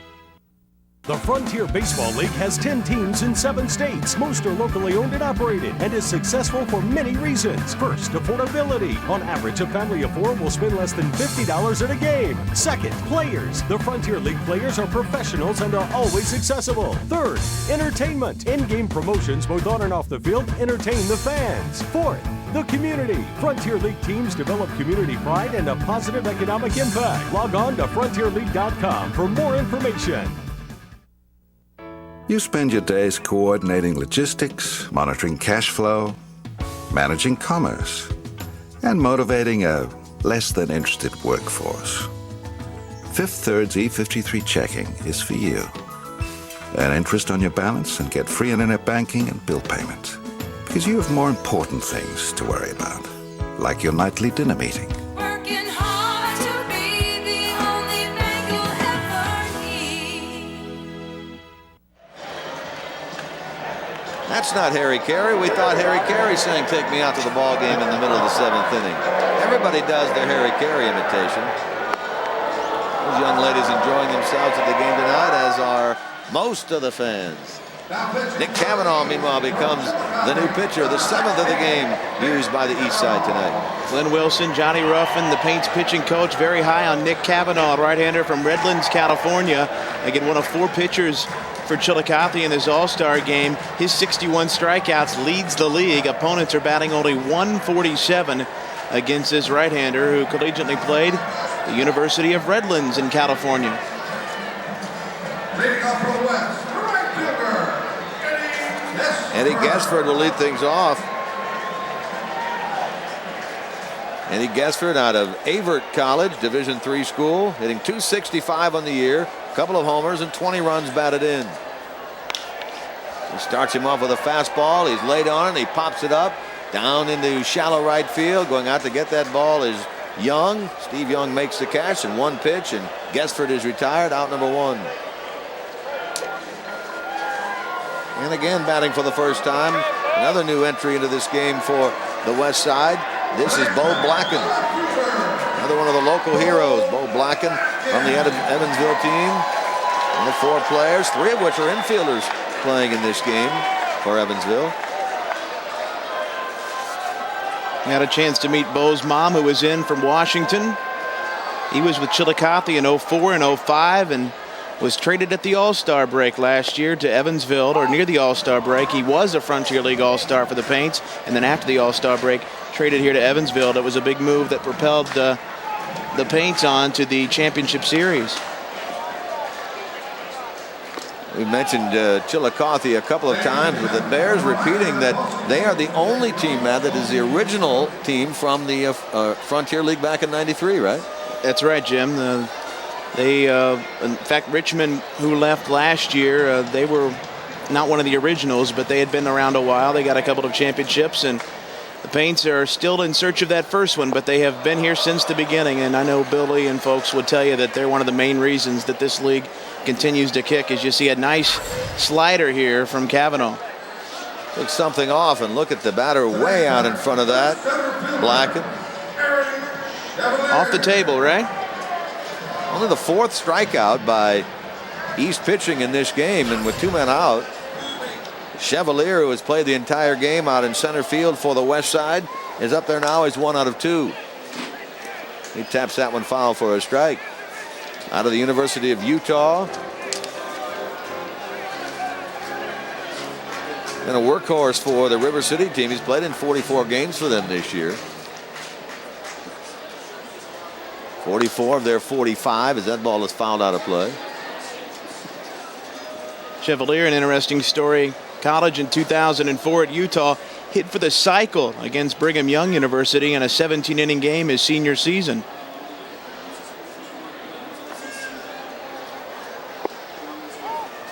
We've witnessed a game, Matt, where a fella had 6 hits in an 18-inning game, set a franchise record. The Louisville Bats and the Richmond Braves in the a couple of years ago. internationally.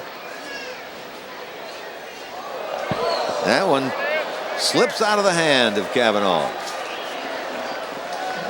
That's one of those Nuke LaLoosh pitches right there, isn't it? Oops. Wild thing from Major League right here. Chevalier, left-hand batter, not even close. That'd have been up and in to Dave Kingman. Mighty Casey wouldn't have gotten close to that one. Maybe he was throwing for Fran Reardon on the third base side. He's throwing that to Evan the Otter. He's somewhere around here, the mascot of the Evansville team. At 2-2, fly ball into left. Here comes the left fielder, hard charging, and he gets there. That's Brown. He makes the catch. Chevalier retired. That's the 4th time in the game that the West has gone down in order. We're through 7. The East in front, 4-1. You spend your days coordinating logistics, monitoring cash flow, managing commerce, and motivating a less than interested workforce. Fifth Third's E53 checking is for you. Earn interest on your balance and get free internet banking and bill payment. Because you have more important things to worry about, like your nightly dinner meeting. Working hard to be the only bank you'll ever need.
Totals through the first 7 innings of this game. 4-6-1 for the East Stars, 1-5-0 for the West Stars. No one has pitched more than an inning in this game. It looks like, Matt, that everybody's going to get an opportunity to play. I know you said the East side has already used all their everyday players. Yeah, the West side, I think, is out of everyday players, and they'll have some pitchers, obviously, including the right-hander on now, Todd Pennington. He's on to pitch the 8th inning. Pennington, a right-hander.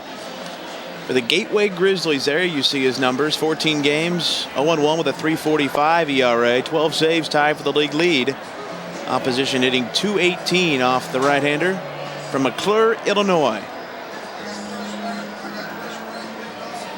He comes in as the pitcher. He is the 9th pitcher used tonight by the West Side. They trail by a score of 4-1. Takes his time warming up. We mentioned earlier Southwest Missouri State. Pennington is from Southeast Missouri State in Cape Girardeau, Missouri. So that area of the country well represented here tonight. Chris Brown will lead things off. Brown took over for Matt Cooksey. Brown in the year hitting .286, a couple of homers, 22 runs batted in. He leads his Florence Freedom team with 46 hits. And we talk about, Matt, some of the new ballparks in the league. They certainly have a nice one up there. Clint Brown has done a terrific job in getting things stabilized in Florence, and they're at around 2,000 per night up there. Beautiful ballpark just south of downtown Cincinnati. Champion Windows Field. 1-0, a big swing and a miss. It's 1 ball and 1 strike.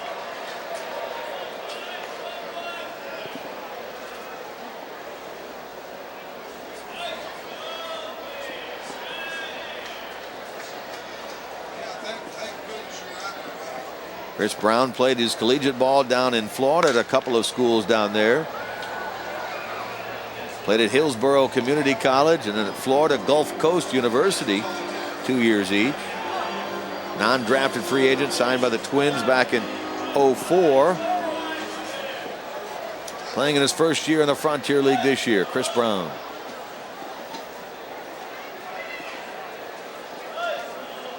He's in the leadoff spot for Jeff Isom's East team. That ball out of play. We'll do it again. 1 ball and 2 strikes. Right now, if you took a look at it and things stay the way they are, winning pitcher in this game would be Kurt Hartfelder, the 2nd pitcher used by the East Side tonight. He had a perfect 2nd inning. Right now, with the L to be hung on them, if it stays the way it is, would be Mike Malakowski. Line drive to center and a base hit for Chris Brown.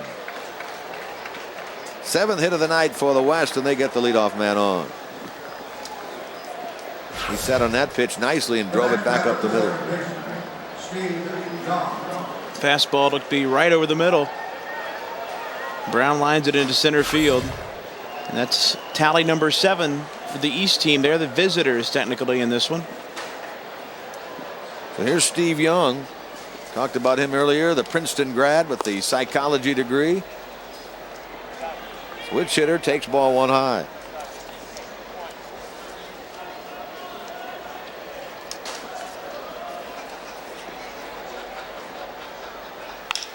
Grounds it to first. Let's see if they can get a pair. The West goes to second, get 1. They go back to first and get them both.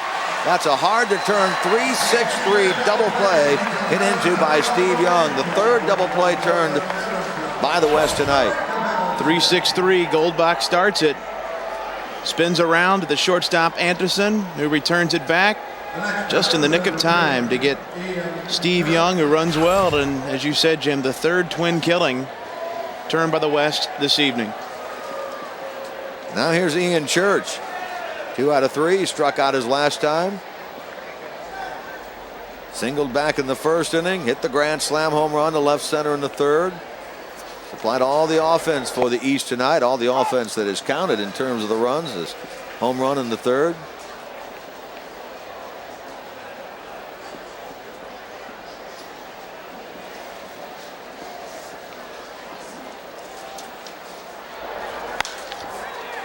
That's a foul ball by Church. And he's in the hole. No balls and 2 strikes. He's among the league leaders in about 6 or 7 different offensive categories. Multi-homer games on a couple of occasions this year, both in June against River City and against Evansville.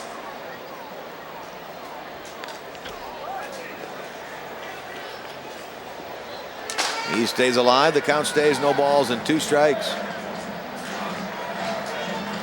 People talk about how well Traverse City and Chillicothe played in the first half in the East Division, 29 and 28 wins for the Beach Bums and Paints respectively. But don't forget about Kalamazoo, 26 wins. Church is the main reason in that. They're 7 over and just a couple of games back of Chillicothe for the 2nd place spot in that East Division. Pennington gets the strikeout of Church for the 2nd time. He goes down on strikes, and we're in the middle of the 8th. 4-1 East. The Frontier Baseball League has 10 teams in 7 states. Most are locally owned and operated and is successful for many reasons. First, affordability. On average, a family of 4 will spend less than $50 at a game. Second, players. The Frontier League players are professionals and are always accessible. Third, entertainment. In-game promotions both on and off the field entertain the fans. Fourth, the community. Frontier League teams develop community pride and a positive economic impact. Log on to frontierleague.com for more information. You spend your days coordinating logistics, monitoring cash flow, managing commerce, and motivating a less than interested workforce. Fifth Third's E53 checking is for you. Earn interest on your balance and get free internet banking and bill payments. Because you have more important things to worry about, like your nightly dinner meeting. Working hard to be the only bank you'll ever need.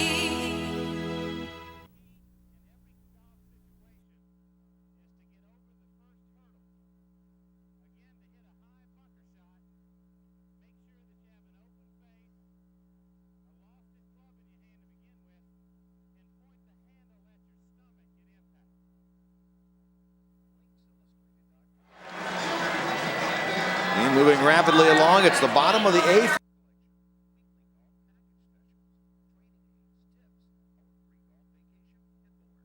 On the East, still in front, and another new pitcher is into this game for the East side. Eric Teal will take over.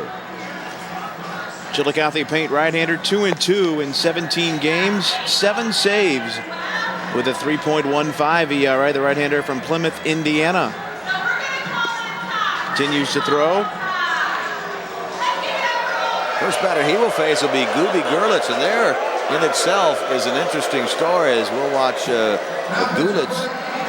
Gooby Gurlitz comes to the plate. There's a look at Gooby. And a good story behind that name. Gooby, his born name was Rufus. He was born with the name Rufus, but he loved the old cartoon Scooby-Doo. So much they started calling him Scooby Gooby. Evolved into just Gooby, and then as a teenager, he changed his name legally to Gooby, so now he goes by double G's, Gooby Gurlitz. He leads off here in the bottom of the 8th inning. First time up tonight, replacing Arrowood. There's a ball driven toward right field, back and off the wall. He thought it was a home run. He'd go into second slowly, but get there standing up. Gooby Gurlitz thought he had himself a home run. Two-tiered fence. Look. Excuse me, Jim. The two-tiered fence out there in right. Great opposite field power. Pitch was away, and he sends it the other way off of Teal. And he slows up, as you'll see here, after rounding first. He had his head down when that ball hit off the fence. The right fielder, Pierman, came up with the ball and got it back in. And only right there did Gurlitz realize that he had not hit a home run in the All-Star game, but rather a double.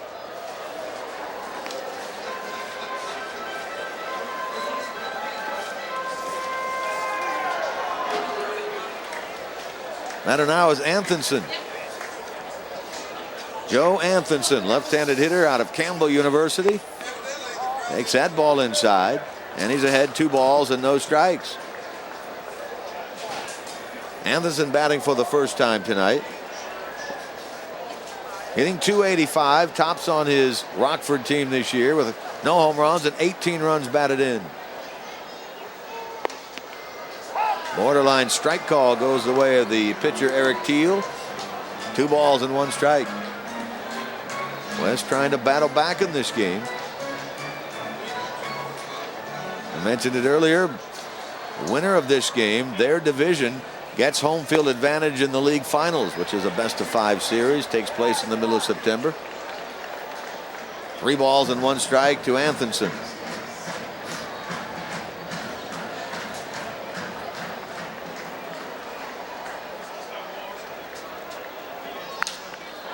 Got under it and pops it up. Pitcher should generally never catch those balls, and that's why, because you saw the snow cone there. Teal almost had that ball come out of his glove. He was probably going to be better served to have Batkowski come down and catch that, wasn't he? And he's getting a nice chuckle out of it. There he is calling for it. The next batter, the second. I got it. He did get it, but almost As let Lou it go. Boudreau used to say, there's a good example, kids, as to why you use two hands right there, because had he not used that right hand, that ball would have popped out. That was something they're serving here at the stadium tonight, a snow cone.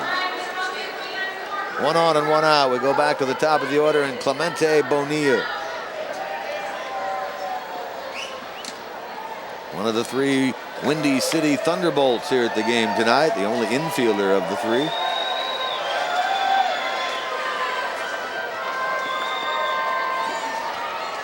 No scoring since the bottom of the 4th.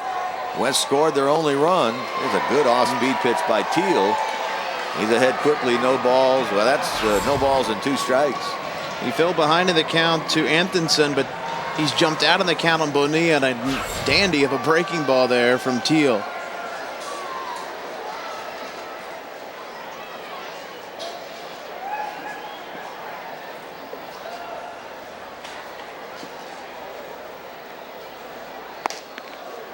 Thought about chasing that 0-2 pitch, but laid off. 1 ball, 2 strikes. Switch hitting Clemente Bonilla. Don't know for sure, but no doubt he was named after his namesake would be Roberto Clemente, honored in the Major League All-Star game 2006 up in Pittsburgh. 2 balls and 2 strikes. Teal, another Paints reliever in this All-Star game. Marshall Plouffe, who did not make the All-Star team, as a Paints reliever, 4-0 in 17 games with an ERA of just over 1. So they've had some good relievers.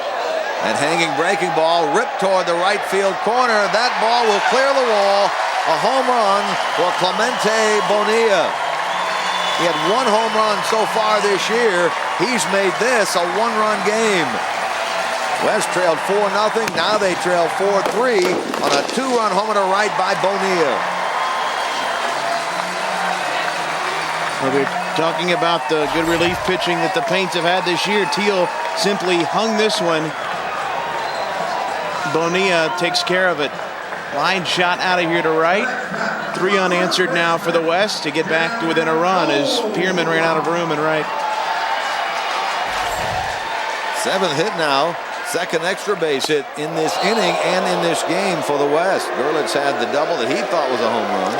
Now Bonilla does get the home run, and now Goldbach, whether intentionally or not, brushed back by Eric Teal.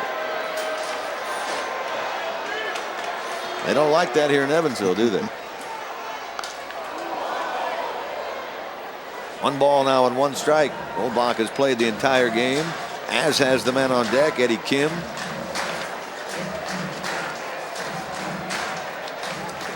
From 4-0 now to 4-3. The East lead is diminished to 1. Inside again. 2 balls and 1 strike to Goldbach. Not uncommon really for the hometown players to play a good portion of the game. No, makes sense. First base side, a lot of foul ground, but no room for Batkowski to get that ball. Evens the count, 2 balls, 2 strikes. 4 Otters in this game. Batkowski wanted no part of traipsing through the mud over there, but he leaped over it. So I was saying 4 Otters in this All-Star game here in their home stadium. 3 of them infielders, including Goldbach. Foul tip. That ball is hung on to by the catcher Chauncey. Goldbach is out, 2nd out of the inning.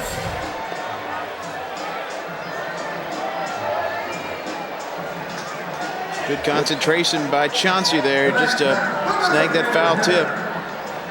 Teal 2/3 of the way there, but for certain the West right back in this game thanks to that 2-run home run by Bonilla. Now we've shown a lot of different aspects of this ballpark, but one thing we really haven't looked at a lot, there have been 2 home runs in this game. Now the fences are reachable. In years past, this ballpark was an old Yankee stadium, wasn't it? Back in 1938, they moved home plate closer to the grandstand, lengthening the distance to center. Yeah, they moved it in to 415. Right, but it was almost 450 feet back in the day. And word has it that no one has ever gone out to center field. 476 to straightaway center field. There you see the brick wall. Dead center has never been touched in this park, or at least by all accounts. There was a period of time back in the 50s where they decided, yes, let's put up an interior fence. No, let's take it down. Yes, let's put it back up. 3 or 4 times over the course of about a 10-year period, they put it up, took it down, and finally left it up to stay in the 60s. Ball inside to Kim. 2 balls and 1 strike.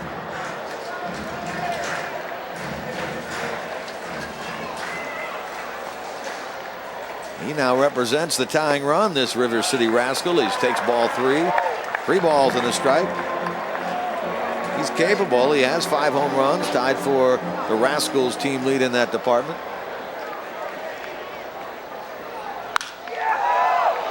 Hit into center. Is that ball going to fall? It will. That's a base hit in front of Ian Church.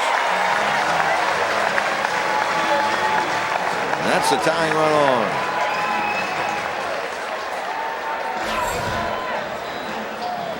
Church was playing fairly deep. Kim went with the pitch outside and floats it into center, and the tying run is on, and the go-ahead run in Cockrell will be to the plate. But first, you're going to have a small meeting out there on the mound. We will use a home run derby to determine the winner. Jared Houghton of Traverse City, who used to pitch in this league. He goes to the mound and now comes back to the dugout on the third base side, and Cockrell with a chance to tie it long and give him the lead. Cockrell had a chance back in the 6th inning after the catcher's interference call. He was up with 2 on and 1 man out, and his first time up in the game bounced into a 4-6-3 double play, the only double play turned by the East tonight. He has a chance of redemption right here. He represents the go-ahead run.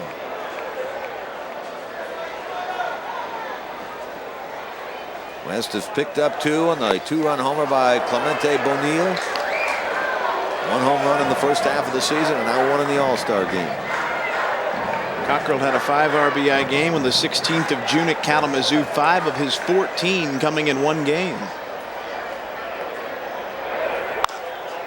Bouncer towards second base is going to be cut off. Flip to second is errant. Everybody's safe, and the tying run for the West is now in scoring position. Boy, it looked right there as if Holmes may have had a better opportunity to go to first. We'll take at least 1 look at that play. It's going to be a base hit for Cockrell. Teal reached back for it, couldn't quite get it. Holmes came on and flipped back to Young. It was going to be close, even if Young holds on to that ball, and it ricocheted off his glove, and now a single could tie this game up as Gasford steps in. It did look, didn't it, there, that even had Young caught that ball, that Kim was probably going to get in there. So here's Eddie Gasford. Right-handed hitter with 2 home runs, and now a ball that got away momentarily from the catcher, Chauncey. The runner tries to move up. That's Kim, and that is an out at third base, the 3rd out of the inning. They tried to be aggressive, and it didn't work. Here's the home run by Bonilla, and it's a 4-3 game after 8. You spend your days coordinating logistics, monitoring cash flow, managing commerce, and motivating a less than interested workforce. Fifth Third's E53 checking is for you. Earn interest on your balance and get free internet banking and bill payment. Because you have more important things to worry about, like your nightly dinner meeting. Working hard to be the only bank you'll ever need. The Frontier Baseball League has 10 teams in 7 states. Most are locally owned and operated and is successful for many reasons. First, affordability. On average, a family of 4 will spend less than $50 at a game. Second, players. The Frontier League players are professionals and are always accessible. Third, entertainment. In-game promotions both on and off the field entertain the fans. Fourth, the community. Frontier League teams develop community pride and a positive economic impact. Log on to frontierleague.com for more information. You spend your days coordinating logistics, monitoring cash flow, managing commerce, and motivating a less than interested workforce. Fifth Third's E53 checking is for you. Earn interest on your balance and get free internet banking and bill payments.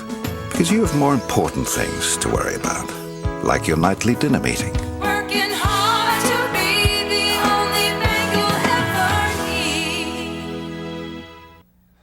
Now pitching for the West. Dancing, all part of the entertainment here at the ballpark. They've had contests on the field. They've had giveaways. They've had baseball in between it all. And a little dancing effort going on out there right now. I know the folks have enjoyed themselves, and who knows, it may lead to a home run contest to decide this thing. We go to the ninth and another new pitcher on for the West side. Ryan Boyning, the 10th pitcher for the West in this game. He's out of Windy City, one of 3 All-Stars from the Thunderbolts bunch. 0-2 with a 2.60 ERA. He has better than a strikeout per inning on average. Pitched to Kalamazoo the last couple of years, and now, as I said, the 10th pitcher for the West in this game. He'll get the middle third here in the 9th inning. That's everyone, by the way, that the West brought in terms of pitchers. And because we will not play more than 9 innings, they are safe in assuming that they don't have to do anything else. So meanwhile, Justin Holmes will lead it off. Holmes first at bat of the game. Righty against the righty, and he takes a strike. Holmes at 303, no homers, 14 runs batted in. Played collegiately at both the University of South Florida down in Tampa and at the University of Georgia, where he helped the Bulldogs to the College World Series back in 2004. He's in the hole quickly, 0-2.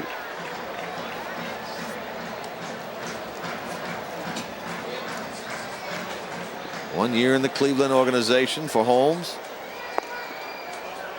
1 ball and 2 strikes.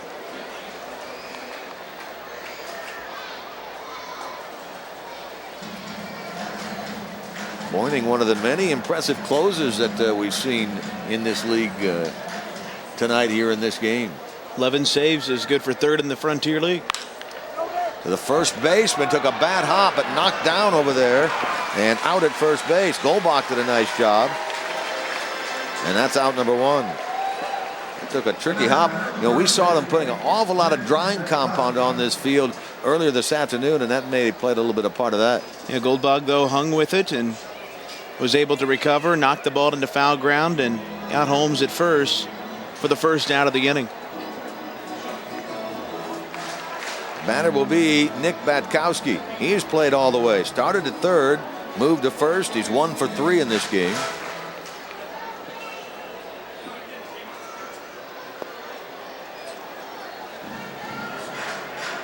Matt, if things stay the way they are now, we could see one of the best closers in this league, Brad Blackwell, try to save things for the east side in the bottom of the 9th. Yeah, he's scheduled to throw the 9th, or at least was going in. I would imagine that would be the case.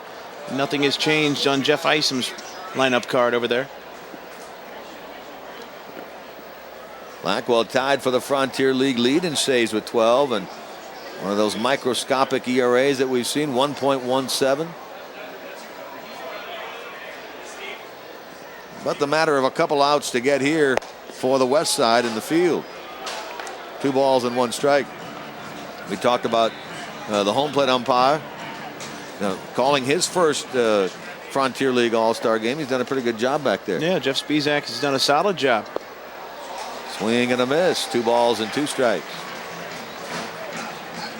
There's Jeff, another one of the fellows we had dinner with last night. You know, he and I believe it was Dan O'Connell, when they were going to be introduced, had their glasses on, you know, and before they stood up, they made sure they took those glasses off. Old habits die hard. Boyning gets Batkowski swinging for the 2nd out of the inning. You can see him holding onto that thing for a long time and then tailing away. Batkowski chasing, 2 out. Finish your thought, Jim, on the umpires. They were joking with one another after they were introduced as to who got booed more. I think it was pretty clear that Jim Shalley got booed most, right? Yeah, these guys do a good job, though. A lot of them were college baseball games this spring and settled into a very fine role and obviously respected for the job they do working this All-Star game. Clint Chauncey is the batter. 2 men out and nobody on. Chauncey from the Florence Freedom via Jacksonville, Florida.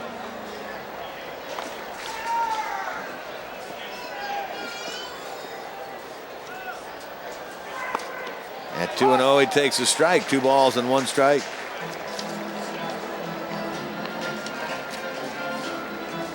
Chauncey's played in 4 different systems in affiliated ball. The Yankees, the Cardinals, the Indians, the Red Sox. Now playing here in the Frontier League. He's at 3 balls and 1 strike. 16th round pick by the Yankees in 2000. It's been around since.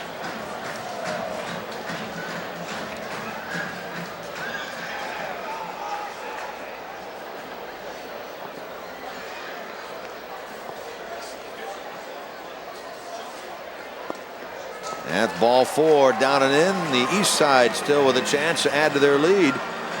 Only the 3rd walk given up by West pitching in this game. 2 by Mike Batkowski, who is still the pitcher of record on the losing side right now for the West team. Now with a runner on and 2 men out, here's Peeby. The next batter is shortstop, Justin Holmes. Check that. This is Holmes. Justin Holmes who comes up there.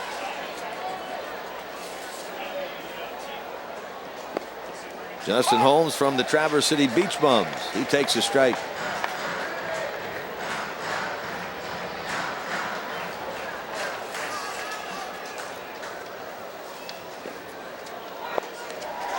Swing and a miss as he lost his bat somewhat out of his hands. No balls, 2 strikes.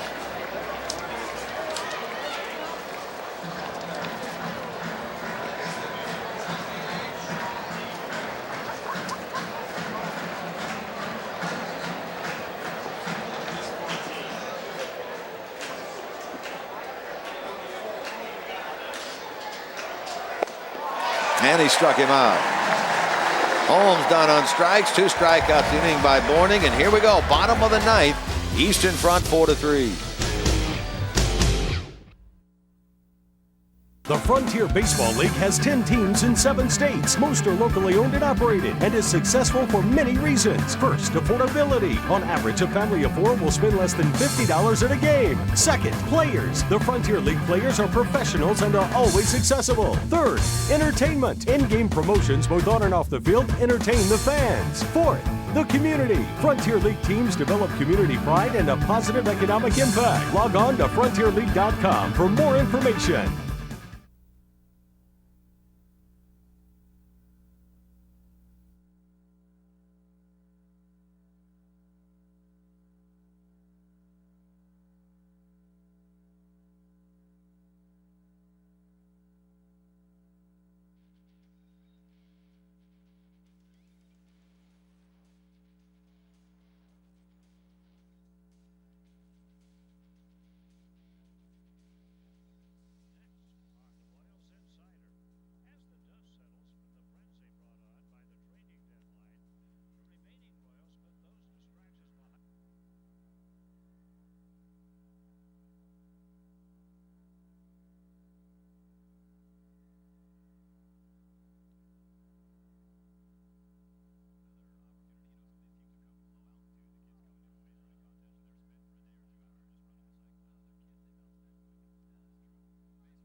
One way or another, this will be the last half inning played of baseball tonight. It's 4-3 East going into the bottom of the 9th inning. And we were talking earlier as Brad Blackwell comes in to try to save this game that if it should end in a 4-4 tie, there would be a home run contest to try to decide the winner. There would be. Blackwell is hoping that he can save it.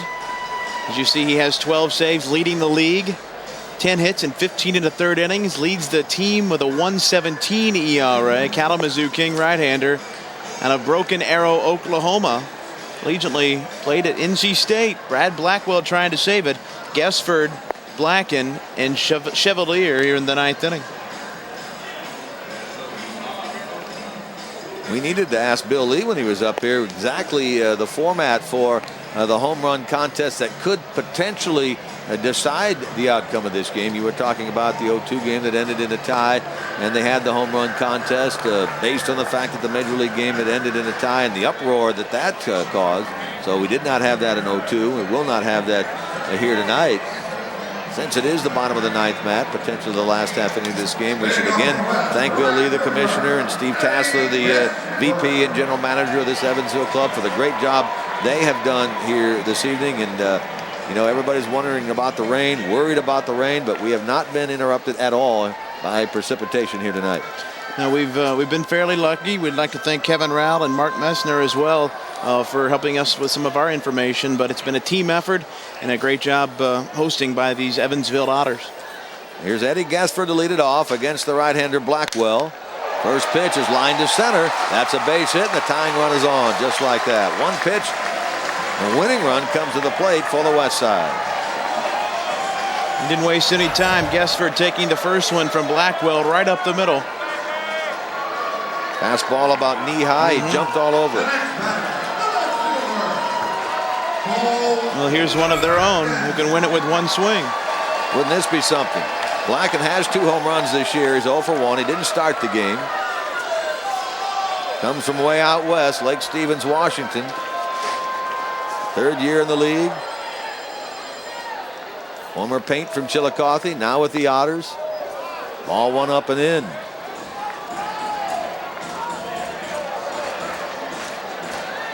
You wouldn't expect, really, Gasford to do any running. This is a slow track here right now because of all the extra drying compound they've had to put on. Of course, Blacken, as you took a look at him there, he has that rough look to him. Bald head, long growth in front. A lot of major leaguers you see with that look right now. He could scare him out there, couldn't he? Yeah, Usually that's the pitcher you see looking like that. He'd take a base hit right here. Hard to center field. Church going back. He's not going to get it. That ball over his head and all the way to the wall. Here comes Gasford to tie the game, and now the East has given up a 4-0 lead, and this game is tied 4-4 in the bottom of the 9th with a running run in scoring position and nobody out. The Evansville Otter, Beau Blacken, doubles to center. 9 doubles in the first half of this season. That knocks the game up. Chevalier with a chance now with a hit to win it. They've got the winning run at second, nobody out. 2 hard hit balls off of Brad Blackwell, the Kalamazoo closer. Good effort by Church, but deep center, no chance. Here's Eric Chevalier. 1.17 ERA and a dozen saves for Blackwell this year, but he's in a tight situation right here. In effect, 3 chances now for the West to get the winning run home. They have not led at all this evening. Trailed 4-0 in the 3rd on the grand slam by Church. Got a run in the 4th. 2 in the 8th on a home run by Bonilla. A tying run here in the 9th on a double by Beau Blacken. And now a 2-ball, no-strike count to Chevalier. Only a .233 average thus far in the first half of the year. Does lead his River City club with 29 runs batted in.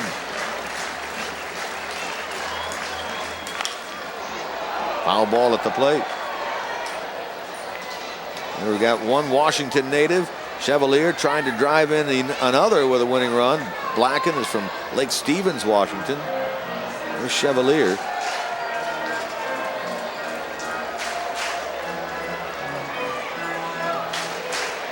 High drama here in the 14th annual Frontier League All-Star game. That grand slam that came a while back in the 3rd. It's history now. Late cut, swing and a miss. 2 balls and 1 strike. Gooby Gerlitz, who thought he had a home run earlier, waits on deck. 2 balls and 2 strikes.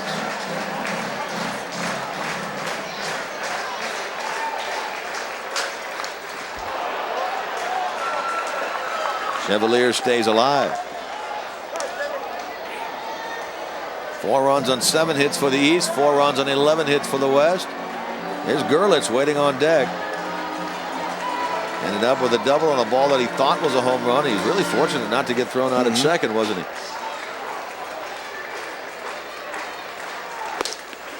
Ball 3. A walk here does not hurt them at all, and what it does do is set up a potential double play ball. And with a right-handed hitting Gerlitz on deck, they shouldn't offer anything great here to Chevalier. And they don't. He swings and misses. He strikes out for the first out in the 9th. Well, a good job of effort coming back by Blackwell. Yeah, good effort fighting back into count, dropping the breaking ball in on him, and that's a big first out. Gerlitz will be up. Do you put the runner on to force a double play situation? We'll see how they choose to play it. Joe Thomas, former Frontier Leaguer in his own right out there. I believe Joe played with Canton. He's talking it over with Blackwell. Joe Anthonson waiting on deck. Here's Gooby Gerlitz.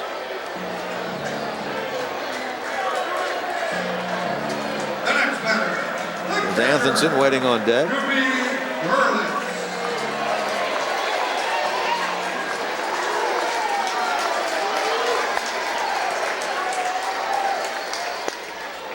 Gooby's story is an interesting one, despite the fact that he changed his name to Gooby from Rufus. 29th round pick by the Florida Marlins back in 2001. Second year player in this league. He's 23 years old. That one fouled out of play. 1 ball and 1 strike. Playing affiliated ball with the Marlins, the Dodgers, the Blue Jays as late as 2004. Rockford last year with 10 home runs. 5 home runs this year thus far. And an all-star game double back in the 8th. Foul ball. 1 ball, 2 strikes.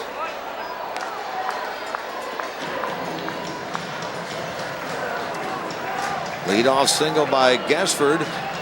First pitch he saw from Blackwell in this inning. Then the double by Beau Blacken over the head of Ian Church out in center. There's Blacken. He's the winning run out at second base. Brad Blackwell works on Gerlitz. In the dirt, he chased one and didn't get it, and that's a strikeout. Second consecutive of this inning. That was a nasty breaking ball again, Matt. No question. Single, game-tying double, strikeout, strikeout. Both swinging. Chevalier and there Gerlitz breaking ball away, and he chased a pitch that was well outside and in the dirt. Now we're an out away from possibly repeating history from 2002. Here's Joe Anthonson, left-handed hitter, 0 for 1 in the game. He popped up to the pitcher. His only at bat of the night. Takes a fastball right down the heart of the plate for a strike. Promising start to the 9th inning for the West. A single and a run-producing double. Then back-to-back strikeouts by Blackwell. The roller to the right side. He's going to beat this out. And it's first and third with 2 men gone. Anthonson rolled it to the first base side. Batkowski came off the bag to try to field that ball, and that did the east end.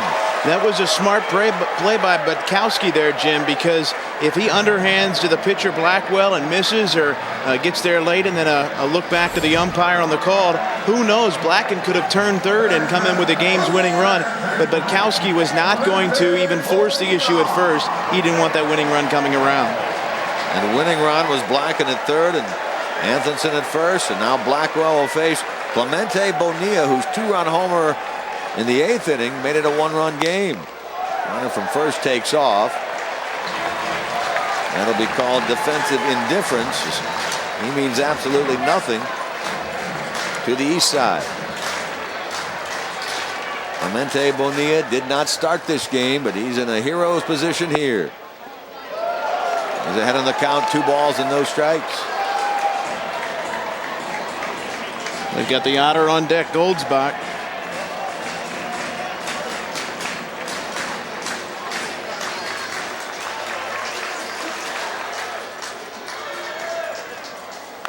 At 2-0, a bouncer to the second baseman.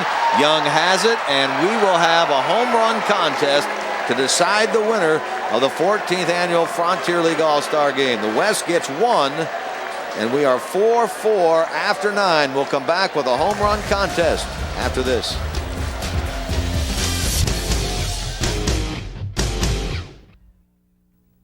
You spend your days coordinating logistics, monitoring cash flow, managing commerce, and motivating a less than interested workforce.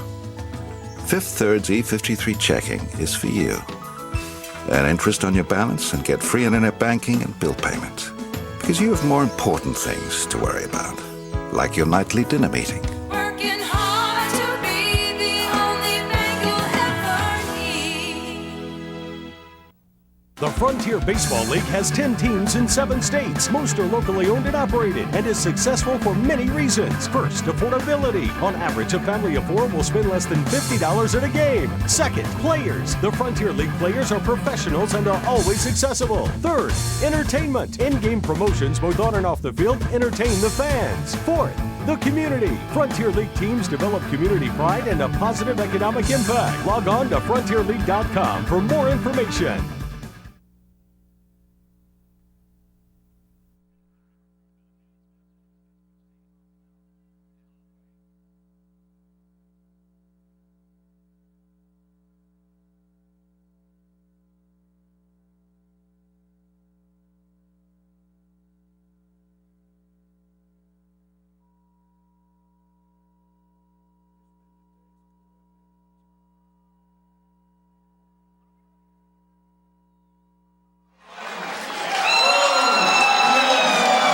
Game as we will go to a home run contest to decide the outcome of the Frontier League All-Star game.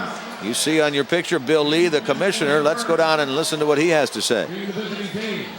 The East Division, each hitter will get 3 outs. They will hit consecutively. Then the West Division will hit. If one team has more home runs than the other, we then have a winner. If we go to the second round, it'll be 2 outs per hitter. And if we go to the third round, it'd then be 1 out per hitter, or basically sudden death. So we're going to have the Joe Thomas. Are you going to throw it from the east for the east guys? Who's going to throw for the west guys? I guess Greg Jelk's going to throw for the west guys. All righty. So here we go, folks. We got to get the baseballs out. And if we could have our bat boys, and we need some shaggers.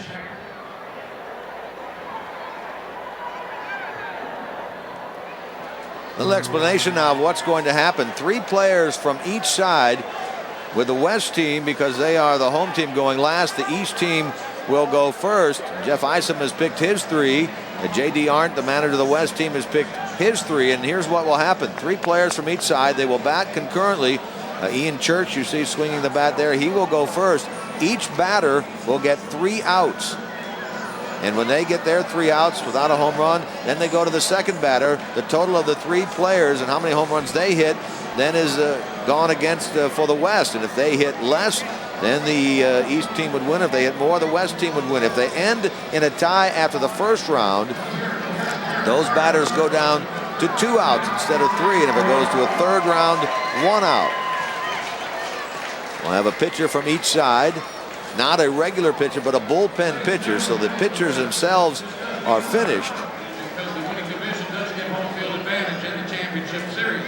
I thought that the East was going to bat first, but apparently the West team is the home team.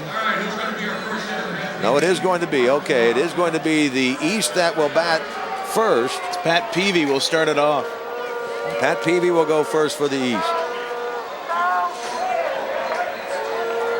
Pat Peeby from the Washington Wild Things. He gets 3 outs, and remember, anything that's not a home run is an out. He has to hit the ball fair. That is out number 1 for Pat Peeby.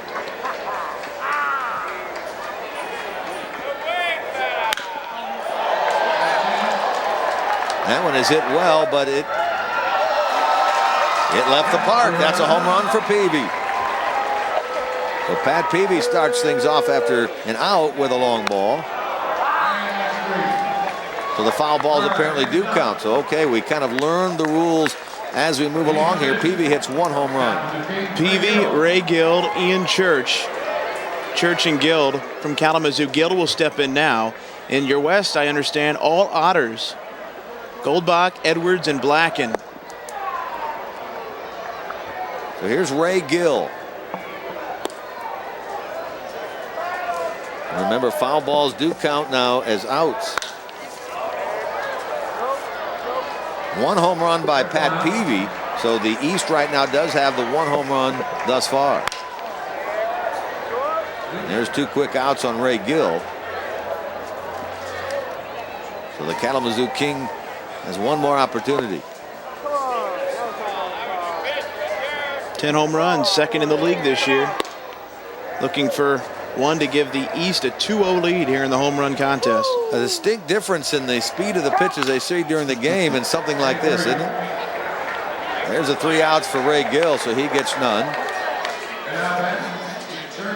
The East has a 1-0 lead. Pat Peeby hits 1 home run. Gill gets none. And now here's Ian Church, who drove in all the East runs in the game portion back in the 3rd with a grand slam, and the league leader in home runs.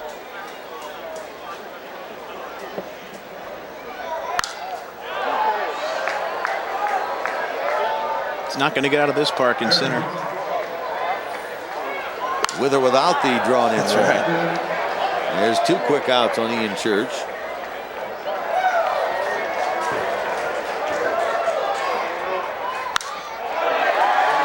And there's another one. So the East in their first round get a grand total of 1 home run by Pat Peeby. That's not a lot to overcome here by the West side. As I said, it's going to be Otters, Goldbach, Edwards, and Blacken. Greg Jelks, the manager here in Evansville, will go out to throw the batting practice. 1 to force a sudden death, and a couple of them to win the All-Star game and give the West Division home field advantage in the championship series. There's Greg Jelks.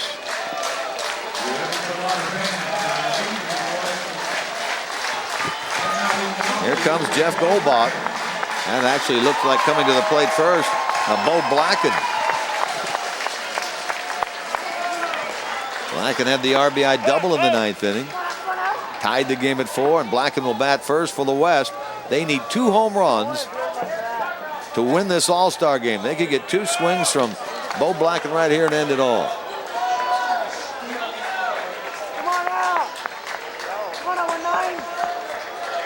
Interesting concept, isn't it? How they're going to decide this.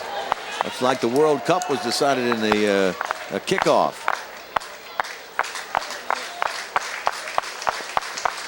Greg Jelks, the manager of the Evansville team, throwing BP. Game tied.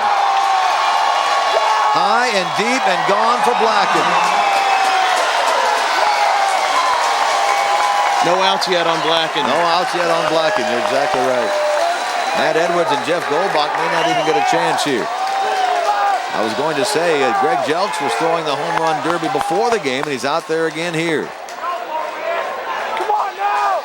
Home team 1 long ball away from getting the victory. 2 home runs in 44 games for Blacken in the first half. He's being selective, isn't he? There it is. Beau Blacken goes deep twice as the first batter for the West in the home run contest, and the West has won the 14th annual Frontier League All-Star Game. I don't know if they count that as 5-4, but it certainly is a home run contest winner here in Evansville, Indiana. What kind of finish, that's to be sure. As I said, 2 home runs for Blacken in all of the first half, and granted he's not facing game pitching, batting practice pitching, but he did not record an out.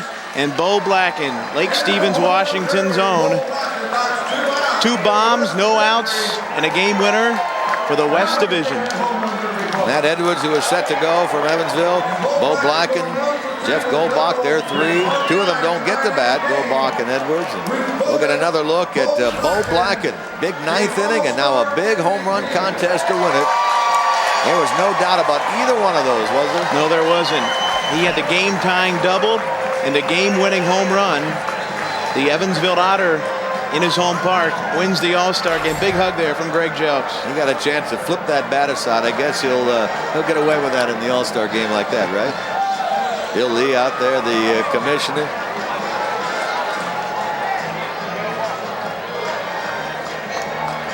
Beau Blacken getting talked to down there by the media. Boy, it's great to have the local hero step up like that, isn't it? No question. Had a chance to meet Beau last night, and a very personable individual. As I said, his mom was in town. Came all the way in from the state of Washington. Evansville Otter, 3rd year in this league, and what a way to end it. All right, we'll take a break, come back with more from Bosse Field, Frontier League All-Star Game, right after this.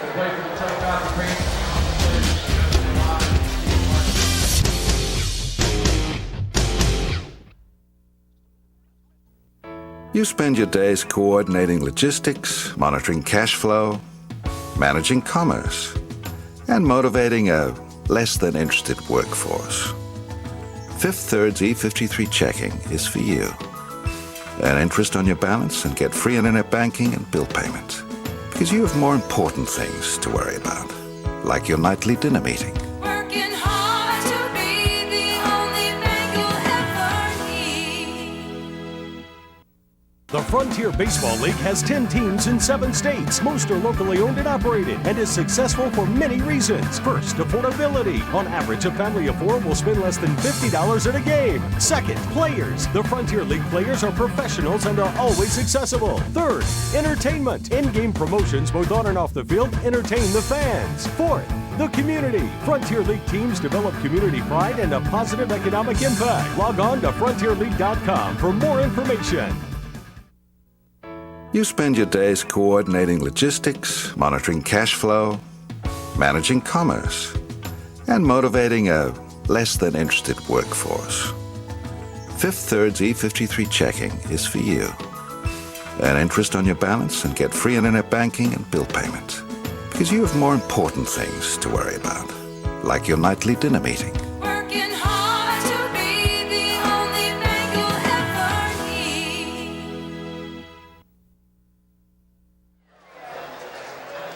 Well, a big crowd of not quite 5,000. They're going to file out happy, even though the scoreboard shows 4-4. Bill Lee came up with the idea of the home run contest a number of years ago. If they ended in a tie, and lo and behold, they have to use it again. And much like a hockey shootout, it is very exciting. And even more exciting for the near 5,000 that filled in here, because the Evansville Otter Beau Blacken sends them home a victor and gives the West Division home field advantage in the championship series. Boy, he hit 2 bombs that were no doubters. They, I'm not sure, did both go over the second wall or not, Jim? One of them came awfully close, but they were no doubters. Couldn't tell whether it went over the second wall or not. You can see the youngsters running the bases, one of the more popular promotions, not only in the Frontier League, but all over baseball. The youngsters get to run around the bases. And it is something that we mentioned earlier, Matt, getting back to the point you made, that the winner does receive home field advantage in the finals. We talked about it earlier. And now the West Division, which right now has the Rockford team leading by 3.5 games over Gateway. If they were to win the division, whoever wins that division, and it's Rockford leading right now, they would get the home field advantage in the best-of-5 series. And Beau Blacken getting drenched out there, doing some local television interviews. He's a hero with the youngsters, isn't he? Yes, sir. And would it be something that Evansville only a game out of second in that division if they were to come back and somehow figure into the postseason and be able to play here at home down the stretch? But quite a night for the Frontier League superstar Beau Blacken, 2-year status, but just an outstanding in for him and the Otters, and a great all-star game in general. Now the East had the 4-0 lead. The West battled back, a run in the 4th, 2 in the 8th, 1 in the 9th to tie it. They had opportunity in the bottom of the 9th with a runner at second, nobody out. Didn't get the job done then against Brad Blackwell, but boy, oh boy, that man, Beau Blacken, he ends up getting the job done for the local crowd, and they'll love him.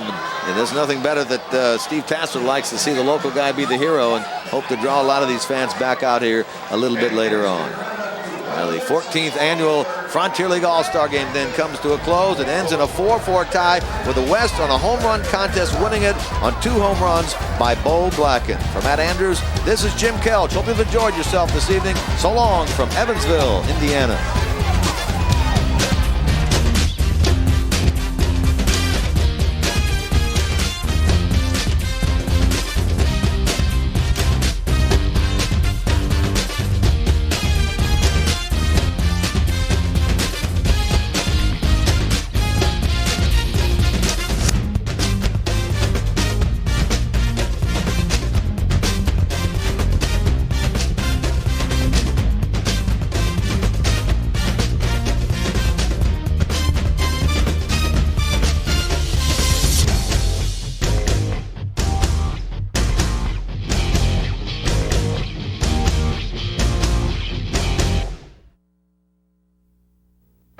You spend your days coordinating logistics, monitoring cash flow, managing commerce, and motivating a less than interested workforce.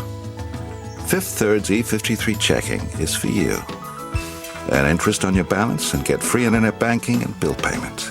Because you have more important things to worry about, like your nightly dinner meeting. Working hard to be the only bank you'll ever need.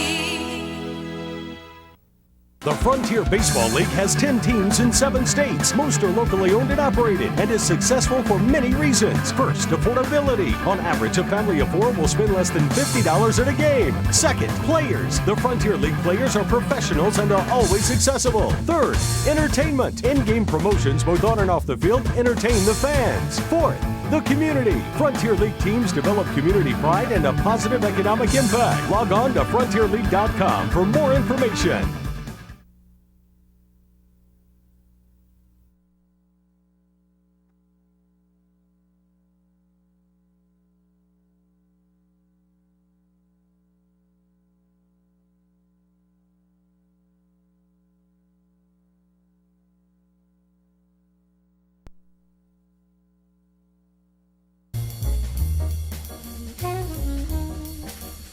It's a Chillicothe team that The third, this may be a pair. They get one, and the rear didn't go nearly as sits among the league's leaders. this league has ever had. Bill Lee at 1 and 2 will play ball towards short. They'll get one, and they'll get another. Chuck Klein with the Philadelphia Athletics.